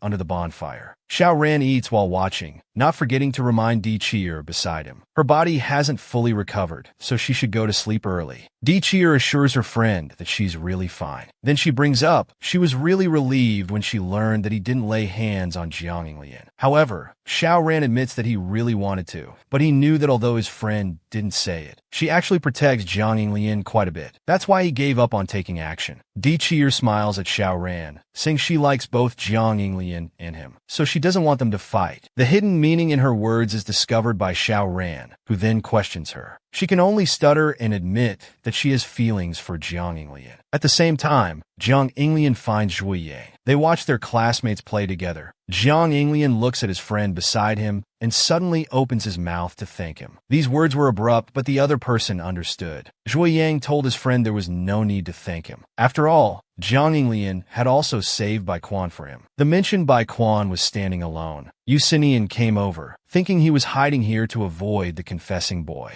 But he didn't know the other was thinking about last night's events. Seeing Yang care for Di Chier, Bai Quan thought he had fallen for her. But Zhuo Yang denied it, saying he would rush to save anyone who was injured, regardless of who they were. Because he couldn't remain indifferent after learning a friend was in trouble. Bai Quan posed a hypothesis. If he were injured, would the other be equally concerned? Zhuo Yang frankly said he would give his life to prevent Bai Quan from getting hurt. Then he returned to talking about Di Chier, saying she was like a mirror. In her, Zhui Yang saw a familiar version of himself. Thinking of this, Bai Quan turned to Yu Xinian and confided that he had always hidden behind his friends, following his parents' wishes. He had never fought for what he wanted, so now he decided to be brave once and convey his feelings to the person he likes. Time moves to November. It's raining heavily in Xiqing. Di Chier didn't bring an umbrella and decided to wait for the rain to lighten before leaving. Beside her, Jiang Yinglian looked at the umbrella in his hand. Annie Chun had given it to him this morning, hinting that he could share it with Di Chier on the way back. Jiang Yinglian recalled the training camp when Annie Chun had prepared such similar clothes that classmates mistook them for couple outfits. He couldn't help but feel grateful to Annie Chun. Just as Jiang Yinglian was about to invite Di Chier to share an umbrella, Xiao Ran intercepted. Jiang Yinglian could only use the umbrella alone. At this time, Yu Xinian didn't have an umbrella and squeezed in to share his friends. Nearby classmates followed suit. Jiang Yinglian, squeezed in the middle, was forced to lose his temper. Xiao Ran looked at this group of boys and couldn't help but mock them as a bunch of idiots. When Jiang Yinglian learned that everyone had planned to go rock climbing together to celebrate his birthday, he felt it was too troublesome and directly invited everyone home for a meal. Bai Quan ran over from afar. It turned out he knew Zhuo Yang didn't have an umbrella and hurried to bring him one. Jiang Yinglian watched this scene from the side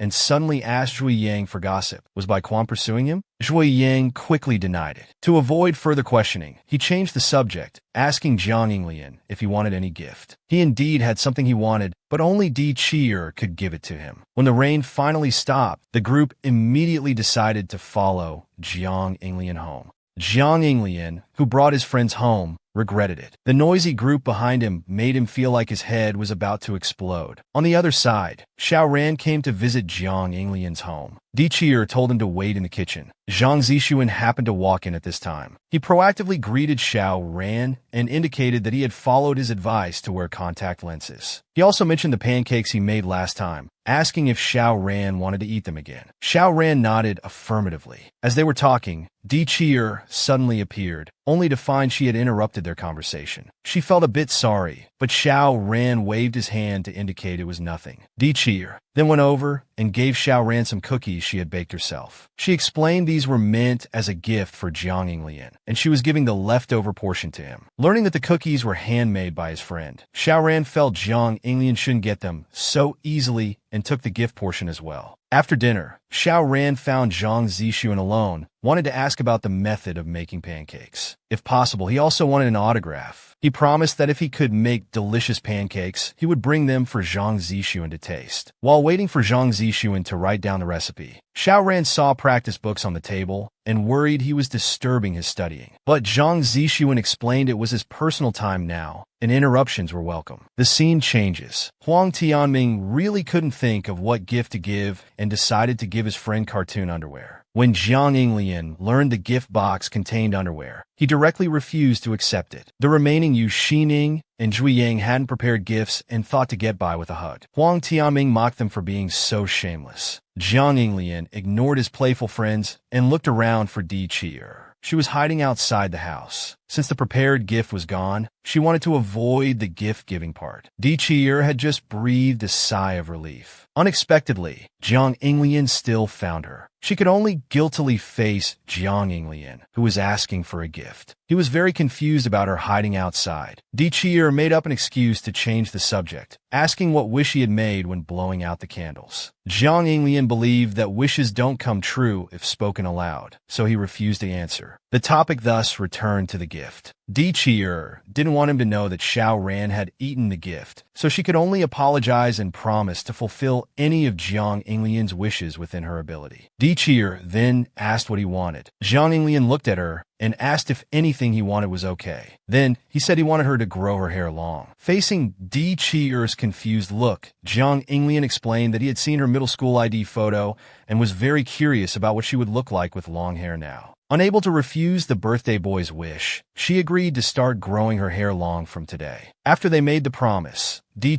was curious about where Jiang Yinglian had seen the photo. When she learned he had used it as a lucky charm, she couldn't help wanting to hit him. The scene changes. Because the third-year students needed to use the classrooms for exams, the teacher was instructing students to remove everything from their desks. Students who had finished moving were planning to meet friends during the break. Huang Tianming called out to Jiang Yinglian, suggesting they go to an internet cafe together in the afternoon. Jiang Yinglian thought it wasn't good to enter an internet cafe in school uniforms, so he decided to go home and change clothes first. After the three agreed on a time, Jiang Yinglian specifically informed Di that he was going to the internet cafe with classmates. He even offered to walk her home first, but she refused because she had already promised to walk with Sherwin. So they went home separately. Huang Tianming, listening nearby, felt very guilty. He told him to calm down and not give anything away. Jiang Yinglian went home to change into casual clothes and followed Huang Tianming to a coffee shop. He looked confused, asking weren't they supposed to go to an internet cafe? He felt nervous when asked and signaled to Huang Tianming that they couldn't keep hiding it. After hearing this, Huang Tianming turned to Jiang Yinglian and said they would go to the internet cafe, but there was something to say first. Actually, they came out today because of a group date. On the other side, Di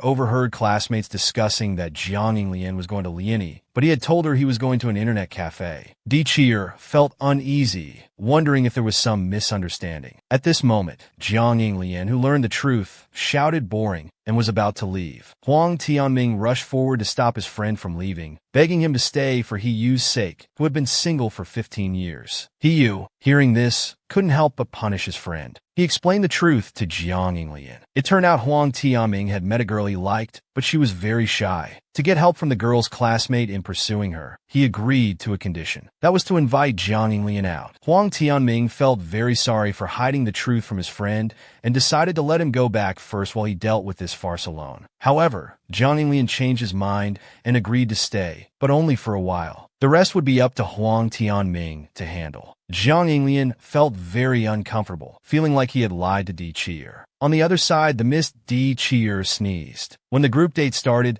the girls immediately surrounded Jiang Yinglian, excitedly saying he was as handsome as rumored. Then they started introducing themselves, wanting to get to know him. Seeing Jiang Yinglian surrounded, He Yu sighed that his friend was indeed impressive, carrying the whole scene alone. Surrounded by girls taking photos, Jiang Yinglian suppressed his anger and reminded He Yu that he would only stay for 10 minutes. Huang Tianming took the chance to talk to the girl he liked and successfully exchanged numbers. Jiang Yinglian noticed this and his anger completely disappeared. He glanced at his phone and suddenly felt a strong desire to see Di so he sent her a message. A girl beside him tried to get his attention, telling him not to play with his phone and join their game instead. But Jiang Yinglian was distracted, staring at his phone screen, wondering why Di hadn't replied yet. Little did he know that she had seen the message, but didn't want to reply. Di was burying her head in her phone. Suddenly, a classmate in front shouted, "That's Jiang Yinglian and Tianming. They're at Liani." They were looking at the group gathering in the coffee shop. Di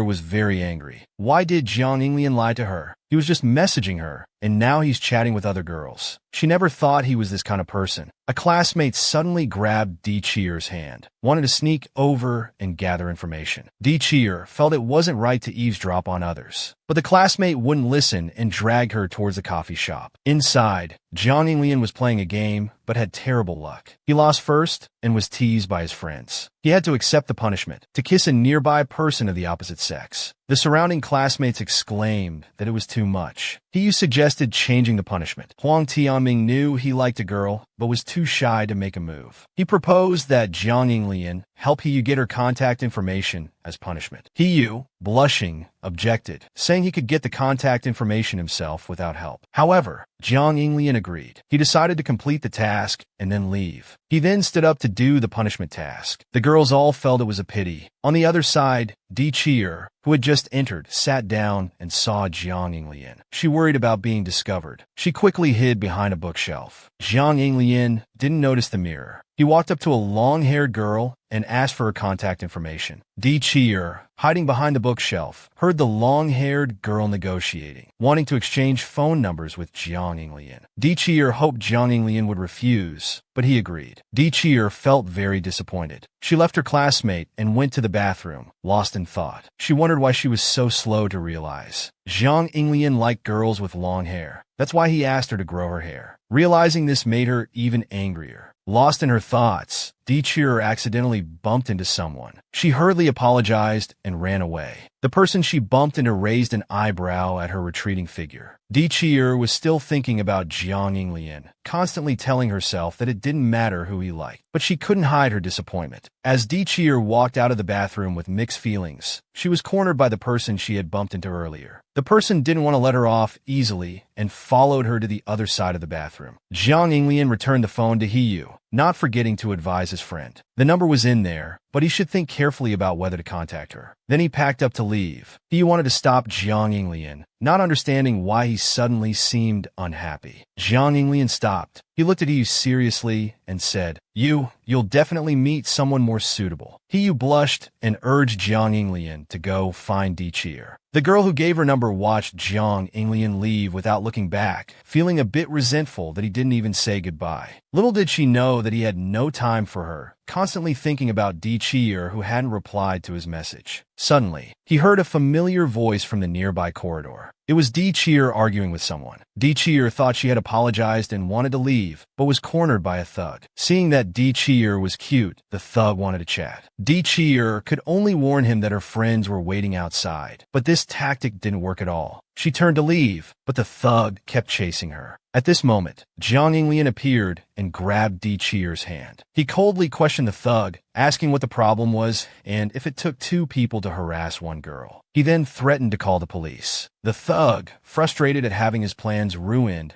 but afraid of attracting more attention, had no choice but to leave. Di Chier hid behind him, looking at the tall figure in front of her. The emotions that were brewing in her heart just a moment ago now completely disappeared. After dealing with the thug, Jiang Yinglian turned to check on Di Chier. After confirming she was okay, he asked why she was here and not replying to his messages. Mentioning this, Di Chier got angry. She started bringing up old issues, saying Jiang Yinglian was supposed to go to an internet cafe, but instead was here at a mixer, looking quite happy. Jiang Yinglian hurriedly tried to explain, but couldn't appease her. He could only ask why she was angry. Di Chier, hiding her true feelings, told Jiang Yinglian not to explain. He could tell from her words that she was jealous. Di Chier, having her thoughts guessed correctly, quickly denied it loudly, accusing Jiang Yinglian of being too narcissistic to say such things. Di Chier turned to leave, telling him to go back too. But Jiang Yinglian said he wasn't planning to return. Instead, he invited her to leave together. Di Chier couldn't refuse. She could only follow him out of the cafe. As soon as they stepped outside, she sneezed. Jiang Yinglian immediately took off his jacket and put it on her. Di Chier looked at him, about to say something, but then changed her mind. She turned and asked about Jiang Yinglian exchanging phone numbers. Meanwhile, on the other side, the girl who got the phone number tried to call the handsome guy she exchanged numbers with, only to find it was a fake number. Angry, she threw her phone. The scene changes. Bai Quan was about to leave school when he accidentally discovered Di Cheer still in the classroom. He asked why she hadn't gone home yet. She was waiting for Jiang Yinglian to finish playing basketball so they could go home together. Di Cheer was also curious why Bai Quan was leaving school so late. It turned out the choir had to rehearse for the New Year's Eve show, so Bai Quan had to stay for practice. Just as they were talking, Di Cheer's phone rang. It was Jiang Yinglian calling. Seeing she had a call to answer, Bai Quan was about to say goodbye.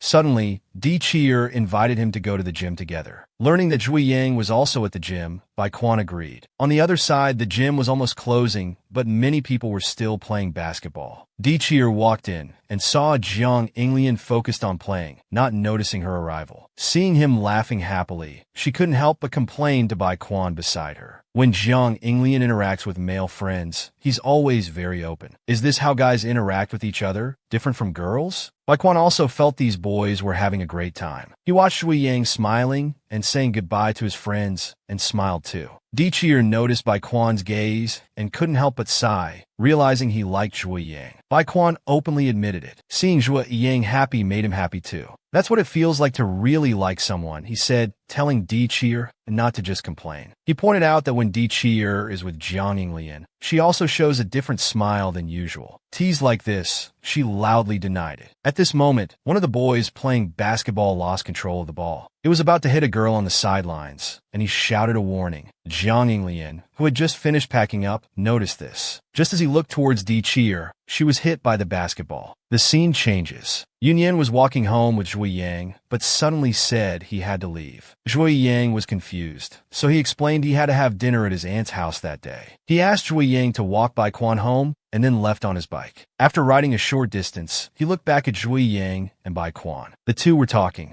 Yunyan smiled and turned to leave. On the way home, Zhui Yang and Bai Quan, they exchanged stories about their day. He suddenly remembered that the other had classes from Monday to Thursday. He wondered if it was okay to walk back slowly like this. Bai Quan concealed the fact that he skipped class, lying that the teacher had something urgent and canceled the class. He was secretly delighted that Zhui Yang remembered his class schedule. He wished the way home was longer so he could spend more time with Zhui Yang. Bai Quan was escorted home by Zhui Yang. He watched as the other left. Meanwhile, Jiang Yinglian saw Di Cheer holding her head and gently stroked it. He wanted to check the injury. He felt a bump on her head and got angry that Di Cheer was acting tough despite being hurt. He couldn't help but nag, saying what if she became stupid and no one wanted her. This made her shout at him to mind his own business. Jiang Yinglian then stopped teasing and took Di Cheer home, planning to apply ice to the bump. The scene changes. Di Cheer leaves for school and sees the streets covered in snow. She can't help but excitedly shout, "It's snow!" Jiang Yinglian, afraid she might fall, keeps reminding her to be careful of the slippery ground. The next second, Di Cheer falls. He can't help but shake his head, thinking she's such a klutz. He then asks how she's doing. Di Cheer scratches her head, saying she was running too fast. After saying this, she doesn't calm down and keeps bouncing around everywhere. Looking at the snow-covered city before her, she thinks it's too beautiful. Di Cheer suddenly stops and calls out to Jiang Yinglian. She covers her friend's face with her cold hands, suggesting they eat ice cream while using his face to warm her hands. He doesn't react at all. She can't help but wonder if her hands aren't cold. Jiang Yinglian says he's not afraid of the cold, and it's perfect for warming Di Cheer's hands. This makes Di Cheer a bit shy. She turns around and urges her companion to hurry to school, then jogs away. She had wanted to tease Jiang Yinglian a bit, but this development was different from what she imagined. At this moment, Anshin came out and offered to drive them to school. Jiang Yinglian declined because he knew Di Cheer wanted to see the snow. As the two slowly left, Anshin watched from behind, marveling at how close they were. During break time, Di Cheer was comparing answers with Jiang Yinglian when the school party organizer found Jiang Yinglian and invited him to play piano accompaniment. The school wanted to make the party more lively by involving popular students. After discussion, the organizers felt that if Jiang Yinglian agreed to perform, the audience's reaction would be very enthusiastic. Di Cheer eavesdropped from the side. She suddenly remembered that Jiang Yinglian indeed had a piano, but he had never played it at home. While lost in thought, Xiao Ran asked Di Cheer to come over. Jiang Yinglian noticed,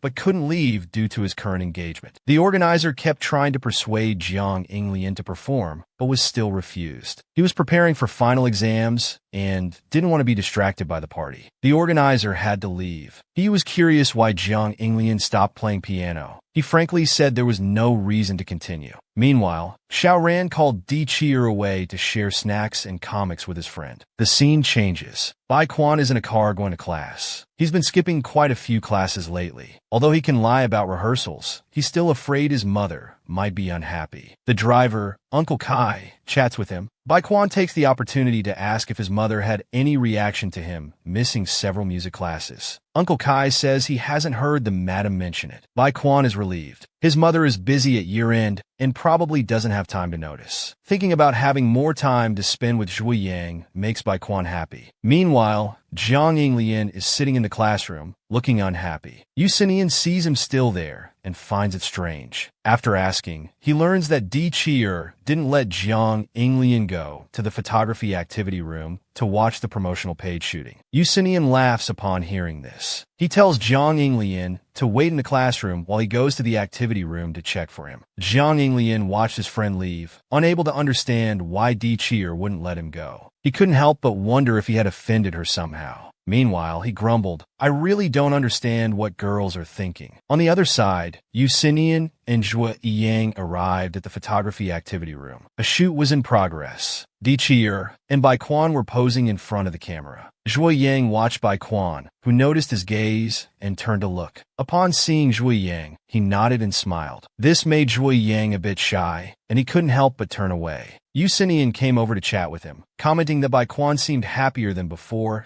and his eyes were full of confidence. At this moment, Huang Tianming greeted Di Qi'er, saying he had seen the photos on the computer and that her photos were really good. Di Qi'er hadn't met Huang Tianming in the photo studio before and didn't know he was part of the photography club. He claimed it was because he kept a low profile and assured Di Qi'er that the photos printed on the promotional page would definitely satisfy her. After the two finished talking, Bai Quan spoke to Di Qi'er, praising her for being so natural throughout the shoot and even able to chat with him. He suspected Di Qi'er had previous on-camera experience. She laughed and explained that she was often photographed by her mother when she was young, so she was somewhat used to it. But she still felt a bit uncomfortable being watched by so many people in this kind of setting. Bai Quan praised Di Qi'er for doing well and said he looked forward to their joint promotional page. Xiaoran ran in. He handed coats to both of them, praising that their final shots must be great. Everyone around said the photos turned out well. And since Zhang Yinglian didn't come, Xiaoran felt particularly refreshed. Bai Quan only then realized Zhang Yinglian hadn't come. He looked at Di Qi'er questioningly. Di Qi'er had to explain, because during the shoot, the models would be the center of attention. The thought of being watched by Zhang Yinglian made her uncomfortable, so she didn't let him come. She felt a bit guilty thinking about it. As they were talking, Yu Xinian and Zhui Yang approached. Bai Quan was very happy to see them. He took the opportunity to ask Zhui Yang if he was going to the gym or home later. He wanted to go back together. Meanwhile,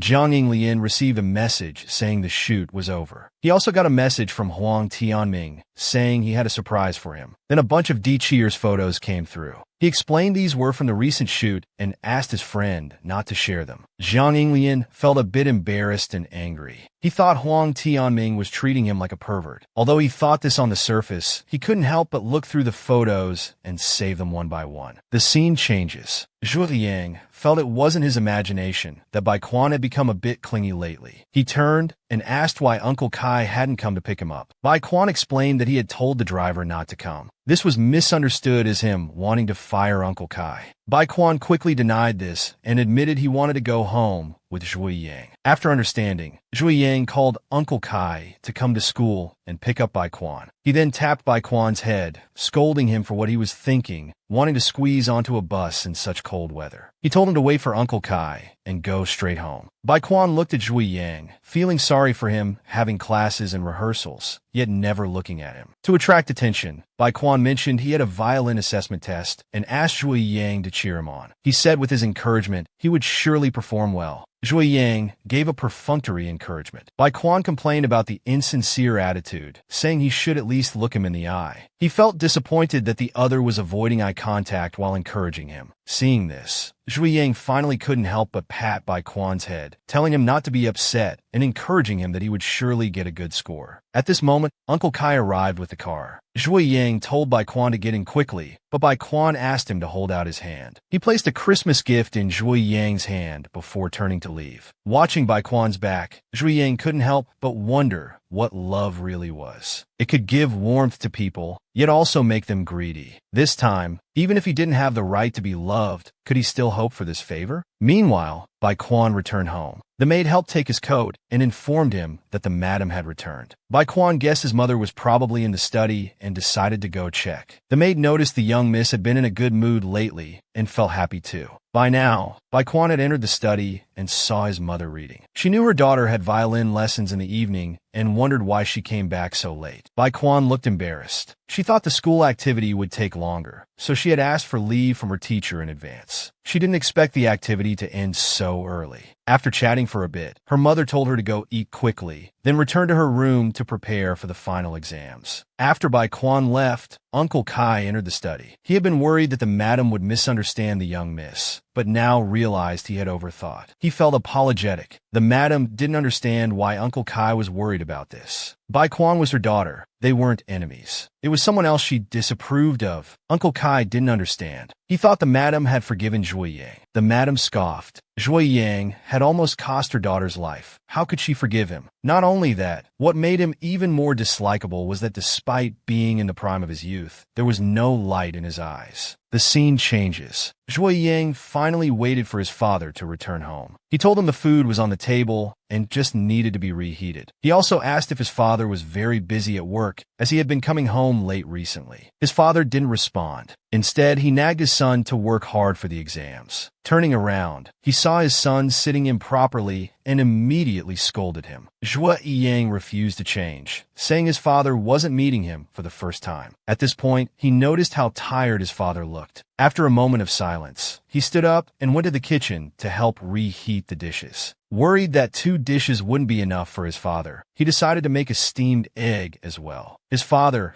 suddenly mentioned he would be going on a business trip next month, telling Zhui Yang to take care of himself. He also mentioned that grandmother had called today, asking if her grandson would return home for Spring Festival. Zhui Yang was stunned for a moment before answering. After coming to his senses, he said of course he would go back home. Hadn't he always listened to his family and gone back every year? Zhui Yang thought this question was strange. It sounded like they were about to part ways. After helping reheat the food, he went back to his room to do homework. His father sighed as he sat at the table, feeling helpless. He wanted to know his son's true thoughts, not just have him obey. Meanwhile, Bai Quan was looking at his phone, thinking. When he felt Zhui Yang should be home, he immediately sent him a message, wanting to chat. He kept wondering what Zhui Yang was doing now. Zhui Yang had just returned to his room. Seeing his phone constantly ringing, he found Bai Quan sending messages nonstop. He complained that Bai Quan was such a chatterbox, but his hand couldn't help but open the messages. Bai Quan had sent a video. Suddenly, a sharp, piercing sound rang out. When the sound stopped, in the video, Bai Quan frantically explained that he forgot to adjust the sound. He would do it again, and the previous one didn't count. Zhui Yang couldn't help but laugh. Then he opened the next video. This time, pleasant music finally came through. As he watched Bai Quan playing the violin in the video, his mood improved significantly. The scene shifts to Di Chier. He thought Jiang Yinglian was going to accompany on stage, but he was still at home, not preparing backstage at the venue. He felt a bit confused. Jiang Yinglian then mentioned that he hadn't agreed to accompany. Di Chier felt it was a pity. He wanted to see what Jiang Yinglian looked like playing piano on stage. Jiang Yinglian didn't know Di Chier's thoughts. He put on his coat and went to school with him. As soon as they arrived at school, Di Chier saw many people still queuing to enter. He estimated it would take a while. Only then did he realize how grand the evening party was. Jiang Yinglian recalled the promotional efforts this year. The school had specifically taken promotional photos, so he had anticipated this. He then gestured for Di Chier to look at the main entrance. Their promotional photo with Bai Kun was displayed there. Di Chier was shocked upon hearing this and quickly used his body to block it, not wanting Jiang Yinglian to see the photo. However, he forgot that the invitation card also had the photo. Jiang Yinglian must have seen it already. Jiang Yinglian tugged at Di Chier's hat, teasing him for being short and still trying to block his view. He then admitted that he was joking about the poster at the main entrance. Just as Di Chier was about to confront Jiang Yinglian, he accidentally bumped into a passerby. Jiang Yinglian, who was walking ahead, noticed this. He came back, patted Di Chier, and stood in front of him, telling him to walk behind him. Di Chier looked at the tall Jiang Yinglian as they passed through the crowd.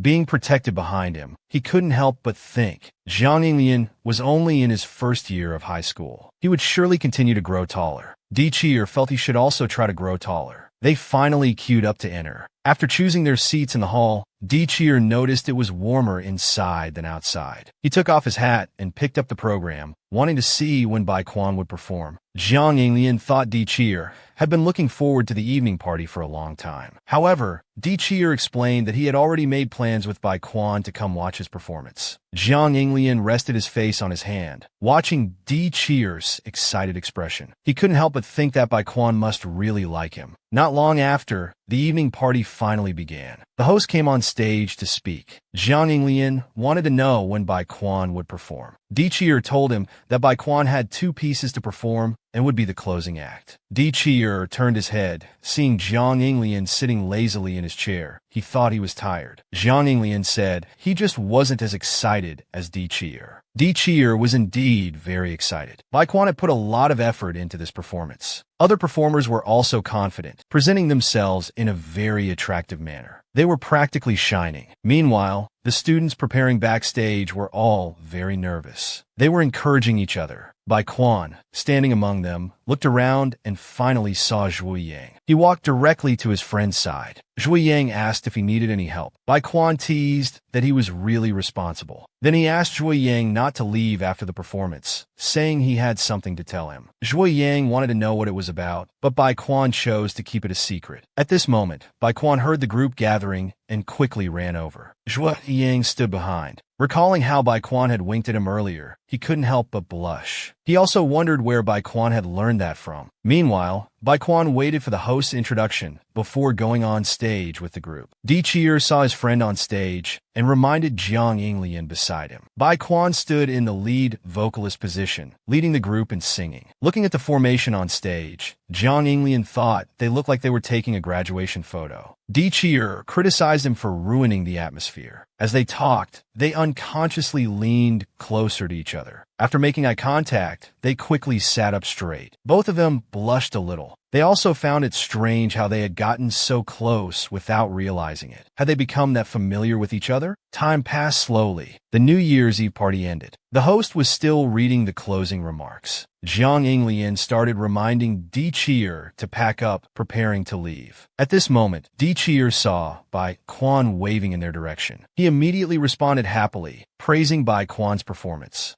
Seeing Di Cheer like this, Jiang Yinglian secretly wondered if his sexual orientation was towards men. As they walked outside, Jiang Yinglian handed Di Cheer a drink and asked what he was thinking about. Di Cheer opened up, saying he had no special talents or outstanding qualities, and no clear plans or goals for the future. He wondered why Bai Quan admired him. Jiang Yinglian looked at Di Cheer, believing there was something unique about him. Di Cheer didn't understand what he meant, but Jiang Yinglian refused to explain. Di Cheer pestered Jiang Yinglian for an answer. Jiang finally spoke up, saying that to him, Di Cheer wasn't someone without talent. For instance, he was quite good at studying. The person being praised didn't think this counted as a talent. Jiang Yinglian had to find another positive point, praising Di Cheer for being more focused than others when doing things. Once he set his mind to something, he could definitely do it well. He wasn't easily distracted by external factors. His insight and ability to act were also stronger than average people. This was a kind of talent. Jiang Yinglian told Di Cheer that he was really outstanding. He couldn't help but advise Di Cheer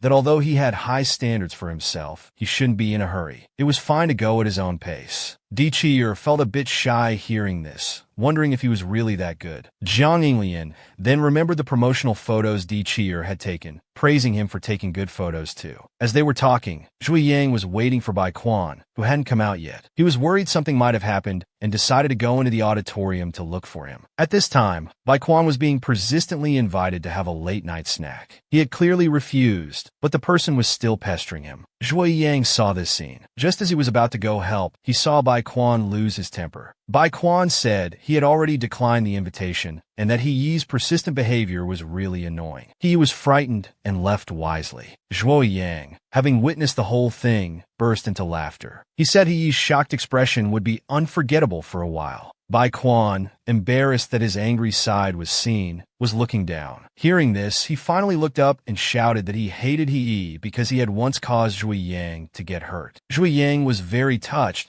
but didn't forget to ask Bai Quan what he wanted to tell him. Bai Quan suddenly stopped and held Zhui Yang, confessing that he liked how Zhui Yang looked in white sweaters, appearing gentle. He also liked how he looked in white shirts and white t-shirts. He even asked Zhui Yang to only wear these for him to see. Before Zhui Yang could react, Bai Quan also proposed that he wanted to go on a date with him after the final exams. The scene changes. Di Qi'er discovered that Xiao Ran had photocopied his notes and was openly selling them in the corridor. Beside him, Yu Xinian was selling childhood photos of Jiang Yinglian. Both of them were tapping on the table to attract customers. Jiang Yinglian rolled up his sleeves, ready to teach them a lesson. Di Qi'er couldn't stop him and could only ask him not to be impulsive and to talk it out. Jiang Yinglian walked up to Yu Xinian, grabbed his collar, and demanded to know what he was doing. Yu Xinian fearfully explained that he was just joining in the fun with Xiao Ran. Xiao Ran, hearing this excuse, said he had something to do and quickly packed up and left. Di Qi'er looked exasperated, feeling that his friends were all a bunch of jokers. Although they were in the final sprint before the exams, the atmosphere was still relatively relaxed. Jiang Yinglian looked at his report card, thinking it would be difficult to surpass Di Qi'er with these grades, not to mention he was a bit unbalanced in his subjects. At this moment, Di Qi'er came over with his practice book. Seeing his serious expression, Jiang Yinglian became curious. He noticed Jiang Yinglian looking at his previous exam results and thought he was disappointed with his grades. He comforted him, saying there was still time and he would definitely do better in the finals. Jiang Yinglian teased that people in the top 20 of the grade really spoke differently. Jiang Yinglian also felt there was still time and he could push himself a bit more. As they were walking home after school, Jiang Yinglian brought up that their bet had officially begun. Di Qi'er had forgotten about it. After being reminded, he remembered they had agreed to compete based on their final exam results, with the loser granting one wish to the winner. Di Qi'er pretended to have forgotten to trick Jiang Yinglian. Seeing Jiang Yinglian get angry, he then said of course he remembered because Jiang Yinglian had been very serious about it at the time, so it left a deep impression. Seeing that Jiang Yinglian hadn't forgotten either, he suggested continuing the bet to see who would win. Jiang Yinglian felt they would know soon enough. He also mentioned that he was inspired by Di Qi'er, saying that without him, he wouldn't be in class now. Now that his grades had caught up, Jiang Yinglian wanted to try to surpass him. Di Qi'er accepted his challenge, stating he would do his best to win and then make Jiang Yinglian wash dishes for half a year. Jiang Yinglian was annoyed by Di Qi'er and stopped discussing the topic. Instead, he warned Di Qi'er that he would fall if he kept walking forward. Then he reached out his hand to catch him. Di Qi'er looked at the hand in front of him, suddenly curious about why Jiang Yinglian wanted to win so badly. He said he'd tell him when the outcome was decided. Jiang Yinglian wanted to hug Di Qi'er and then carry him down. Taking advantage of the intimate posture, Di Qi'er turned his head, let go, and ran off, deciding to go down by himself. Jiang Yinglian angrily called him an idiot. At night, Zhang Zixuan was going out to buy something. He went to Jiang Yinglian's room and asked if his brother needed anything. He found him studying seriously. Jiang Yinglian mentioned his bet with Di Qi'er, saying if he lost, he'd have to wash dishes for half a year. Zhang Zixuan was very interested. He asked what his brother would do if he won. Seeing that he hadn't thought about it, Zhang Zixuan suggested it might be a good opportunity to confess his feelings. Jiang Yinglian was startled, wondering how his brother knew about his secret crush. Zhang Zixuan answered evasively. He said of course he knew, being his brother. He didn't mention that he was the first to notice his brother's feelings for Di Qi'er. Jiang Yinglian sighed, confiding in his brother that he couldn't understand why he liked Di Qi'er so much. Zhang Zixuan told his brother to study hard and left, closing the door. In his heart, he cheered for his brother and Di Qi'er, hoping they would be brave in all aspects. He couldn't help but wonder who would win in this final exam. Xiao Ran asked Yu Xinian about Zhui Yang and Bai Quan's relationship, wondering why it seemed to have calmed down. Yu Xinian didn't understand what he meant. He said their relationship had always been good. Xiao Ran was referring to a closer relationship. Seeing Yu Xinian didn't understand, he changed the subject and started gossiping. He asked if the person Yusinian had a crush on was Baikwan. Yusinian openly admitted it and asked Xiao Ran to keep it a secret. Although he agreed, Xiao Ran couldn't help but make a sarcastic comment. Yusinian was very displeased and questioned what Xiao Ran meant. Xiao Ran refused to explain. He made an excuse about going to study with Di Chi'er and was about to leave. Seeing that Yusinian was still concerned, Xiao Ran clarified that his comment had nothing to do with him. Meanwhile, Baikwan was choosing clothes for his date. He kept trying on different outfits in front of the mirror. He couldn't decide what to wear and hadn't made up his mind yet. He then started worrying about where to go. Finally, he asked the maid for advice on what to wear. The maid, not wanting to disappoint Baikwan, reminded him that exams were coming up and he should focus on studying. She mentioned that the madam had been concerned about his studies lately. Baikwan knew he should study but couldn't concentrate. He had asked Zhui Yang out on a date that day, initially thinking he wouldn't agree. To his surprise, Zhui Yang had nodded in agreement. Baikwan was very happy.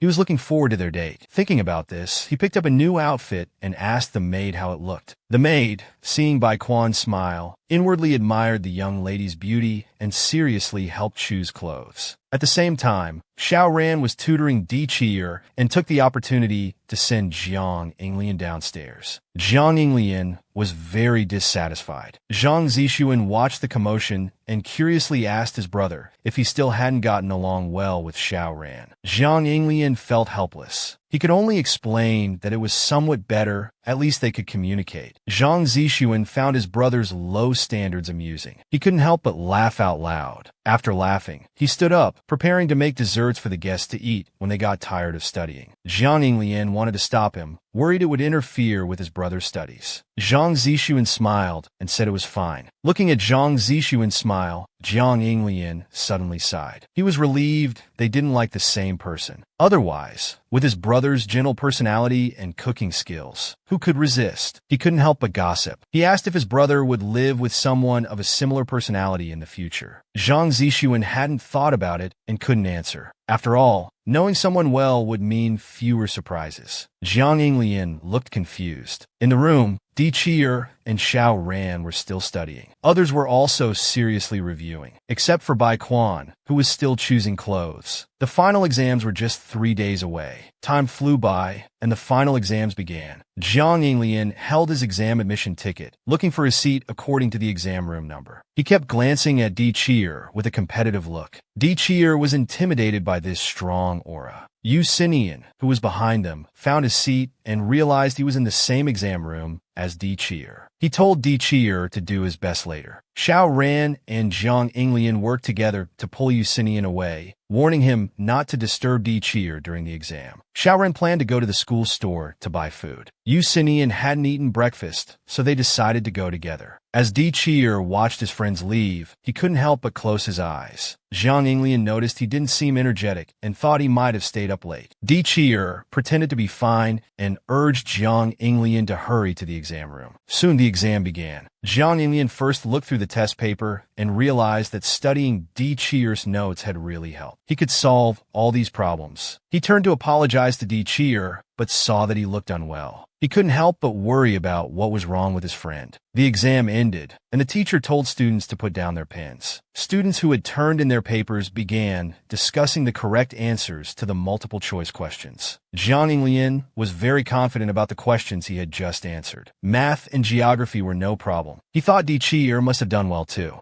At this moment, Yusinian hurriedly came over, shouting Jiang Yinglian's name. After finding him, he said that Di Chi'er seemed a bit off. He had looked unwell all morning, but kept pretending he was fine. Yusinian couldn't get the truth out of him, so he asked Jiang Yinglian to check on Di Chi'er. Jiang Yinglian was very worried and quickly ran to find Di Chi'er. Di Chi'er was sitting in the classroom playing with his phone. When he saw Jiang Yinglian running over, he thought something had happened. Jiang Yinglian looked at Di Chi'er, constantly asking what was wrong. Di Chi'er blushed and refused to tell him the truth. Jiang Yinglian got anxious and wanted to go directly to the infirmary to get medicine from the doctor. Di Chi'er quickly stopped him and had to tell him that he was on his period and feeling unwell. He said he just needed to rest a bit, and it wasn't a big deal. Jiang Yinglian blushed upon hearing this and turned to leave. Di Chi'er was confused about where he was going. After asking, he learned that Jiang Yinglian was going to get hot water for him. Cheer watched Jiang Yinglian's back as he left, silently recalling how he had run and panting earlier. In the hot weather, he had even unbuttoned his collar, showing how anxious he was. Cheer felt very touched. Meanwhile,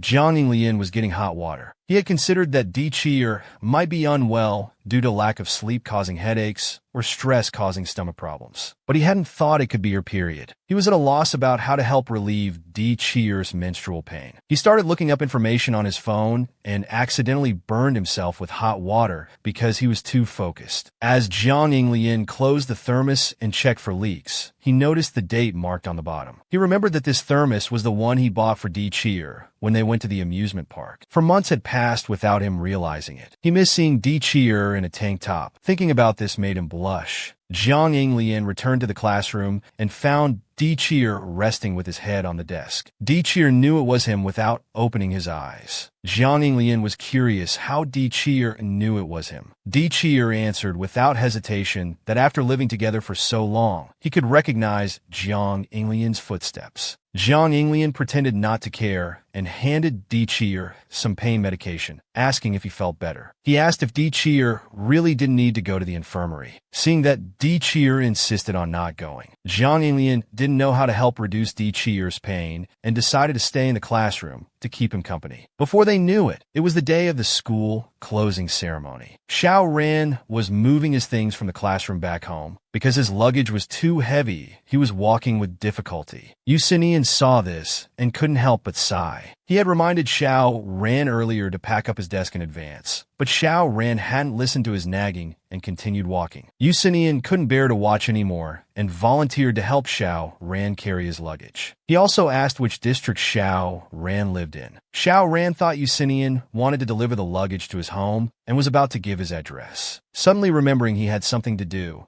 Cheer left Yusinian standing there and turned to leave. The scene changes. Jiang Yinglian looks at his final exam results and realizes this is the worst he has done since meeting Cheer. The outcome of their bet has been decided. Cheer doesn't know what Jiang Yinglian is thinking, only that he's looking at him with a serious face. Feeling confused, Cheer suddenly has a flash of insight and guesses that Jiang Yinglian is thinking about how to punish him. Jiang Yinglian admits it and directly states his demand. Using his win in the bet as justification, he punishes Cheer by making him responsible for all household chores next semester, including but not limited to cooking, washing dishes, grocery shopping, and all cleaning tasks. Cheer protests loudly, feeling the demand is too excessive. Jiang Yinglian then explains that he was just scaring him. This competition result doesn't count because Cheer underperformed due to being unwell. Jiang Yinglian feels there's no sense of achievement in winning against someone who's sick. He suggests they have a rematch in the final exam next semester. Cheer is very touched,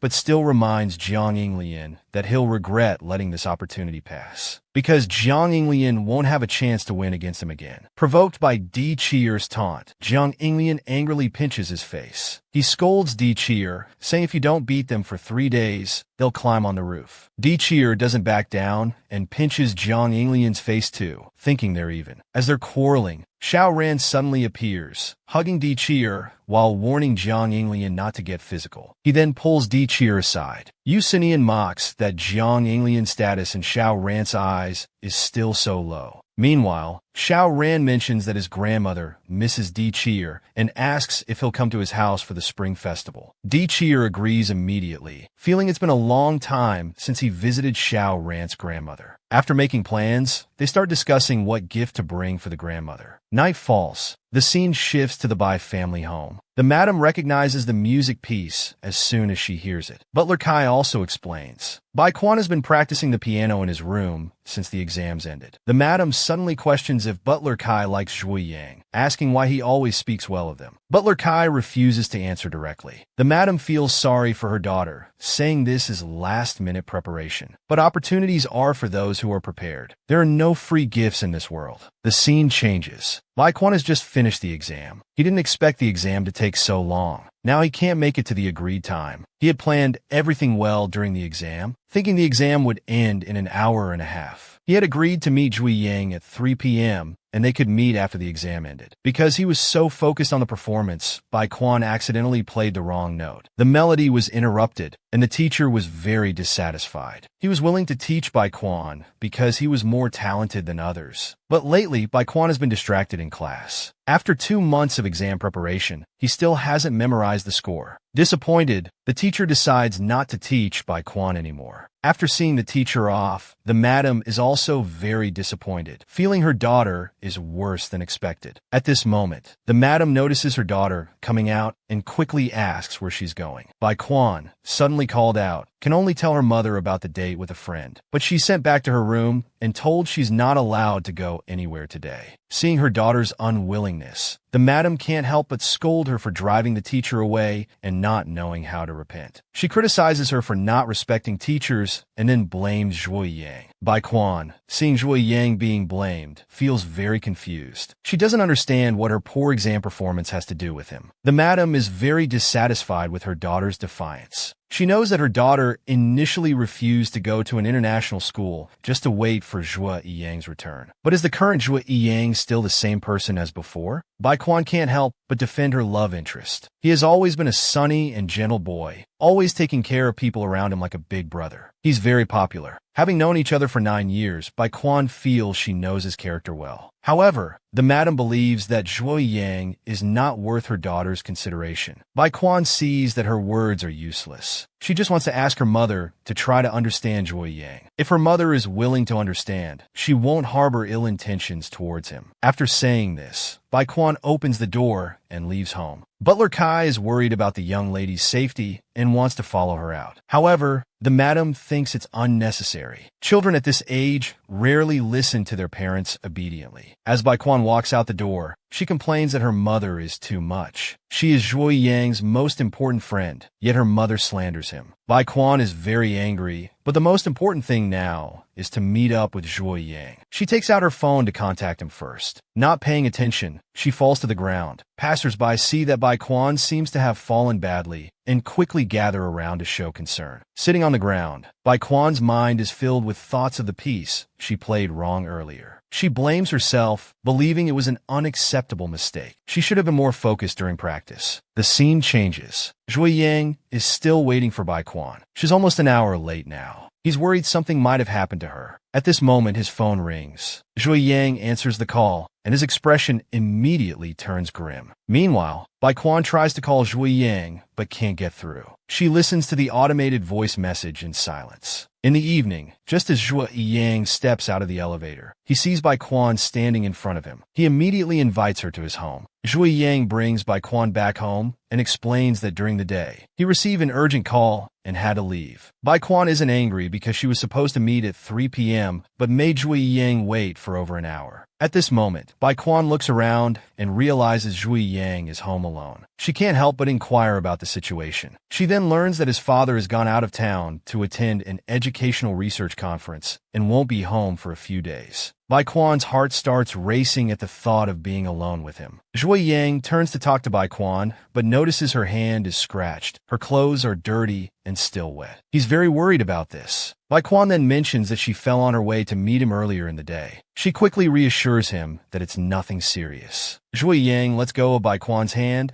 and tells her to go to his room to change into clean clothes so she doesn't catch a cold. Bai Quan obediently goes to the room. She realizes she's never been to Zhuo Yang's father's house before. When they played together as children, they always went to his mother's place. Bai Quan looks around, silently judging that for a boy's room, it's not too messy. She then opens Zhuo Yang's wardrobe to choose his clothes, discovering that their clothing styles are completely different. Bai Quan takes out a shirt from the wardrobe and gently sniffs it. She recognizes Zhuo Yang's scent and can't help but blush. At this moment, she notices cigarettes on the table. She's puzzled about why his uncle's cigarettes are in Zhuo Yang's room. Bai Quan changes clothes and walks out. When Zhuo Yang sees her outfit, he's at a loss for words. Bai Quan doesn't notice and shows off her outfit. Zhuo Yang stammers, complimenting that she looks good in anything. But he's worried she might catch a cold dress like this. She thinks it's fine since there's heating in the house. However, the more Zhuo Yang looks, the more he feels it's not right. He pulls Bai Quan back to the room and makes her sit on the bed. He rummages through drawers looking for clothes, telling her to change into new clothes before hurriedly leaving.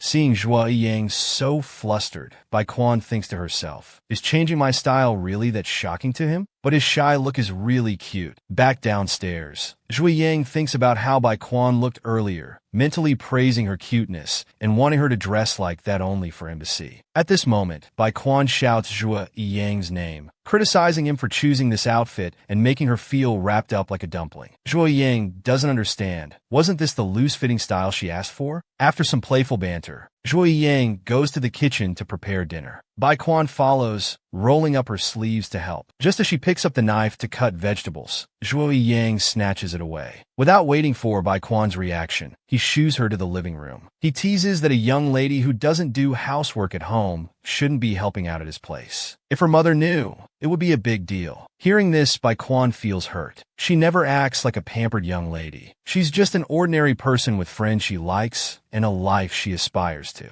After venting a bit, Bai Quan obediently waits. Zhuo Yang serves her the meal and sits beside her, making sure she's okay with the taste. Bai Quan nods repeatedly, approving of Zhuo Yang's cooking. After the meal, Zhuo Yang gets up to prepare fruit. Bai Quan wants to help, but he firmly refuses, insisting she just sit and wait. As they both reach for the plate, it slips and crashes to the floor. Bai Quan is very apologetic. She hurriedly crouches down to clean up the shards, telling Zhuo Yang to stay back. But he tells her not to touch it, worried she might cut herself. Bai Quan softly denies the possibility, saying she'll be careful. But Zhuo Yang insists, telling her to stay put. He crouches down to clean up. Just as Bai Quan feels touched, Zhuo Yang adds that hands that play guitar aren't meant for such trivial tasks. This comment stings Bai Quan's heart. She suddenly realizes that her mother has been in contact with Zhuo Yang, and she's only discovering this now. Bai Quan probes, asking who called him this afternoon. He gives a vague answer. She doesn't press further, instead changing the subject. Bai Quan tells Zhuo Yang that she argued with her mother before leaving home. They had a disagreement about something. Zhuo Yang advises her to communicate properly. Bai Quan doesn't want to argue with her mother either, which is why she ran away from home. But she firmly believes that no one else should define who her friends are. Zhuo Yang has the opposite view. He asks Bai Quan to consider if her mother might be right. But his friend remains stubborn, believing in her own perspective. As Bai Quan wants to chat more, she notices Zhuo Yang has fallen asleep. Looking at his sleeping face, she can't help but admire him. Such a clean-cut young man. The more she looks, the more she wants to get close. Bai Quan slowly leans in.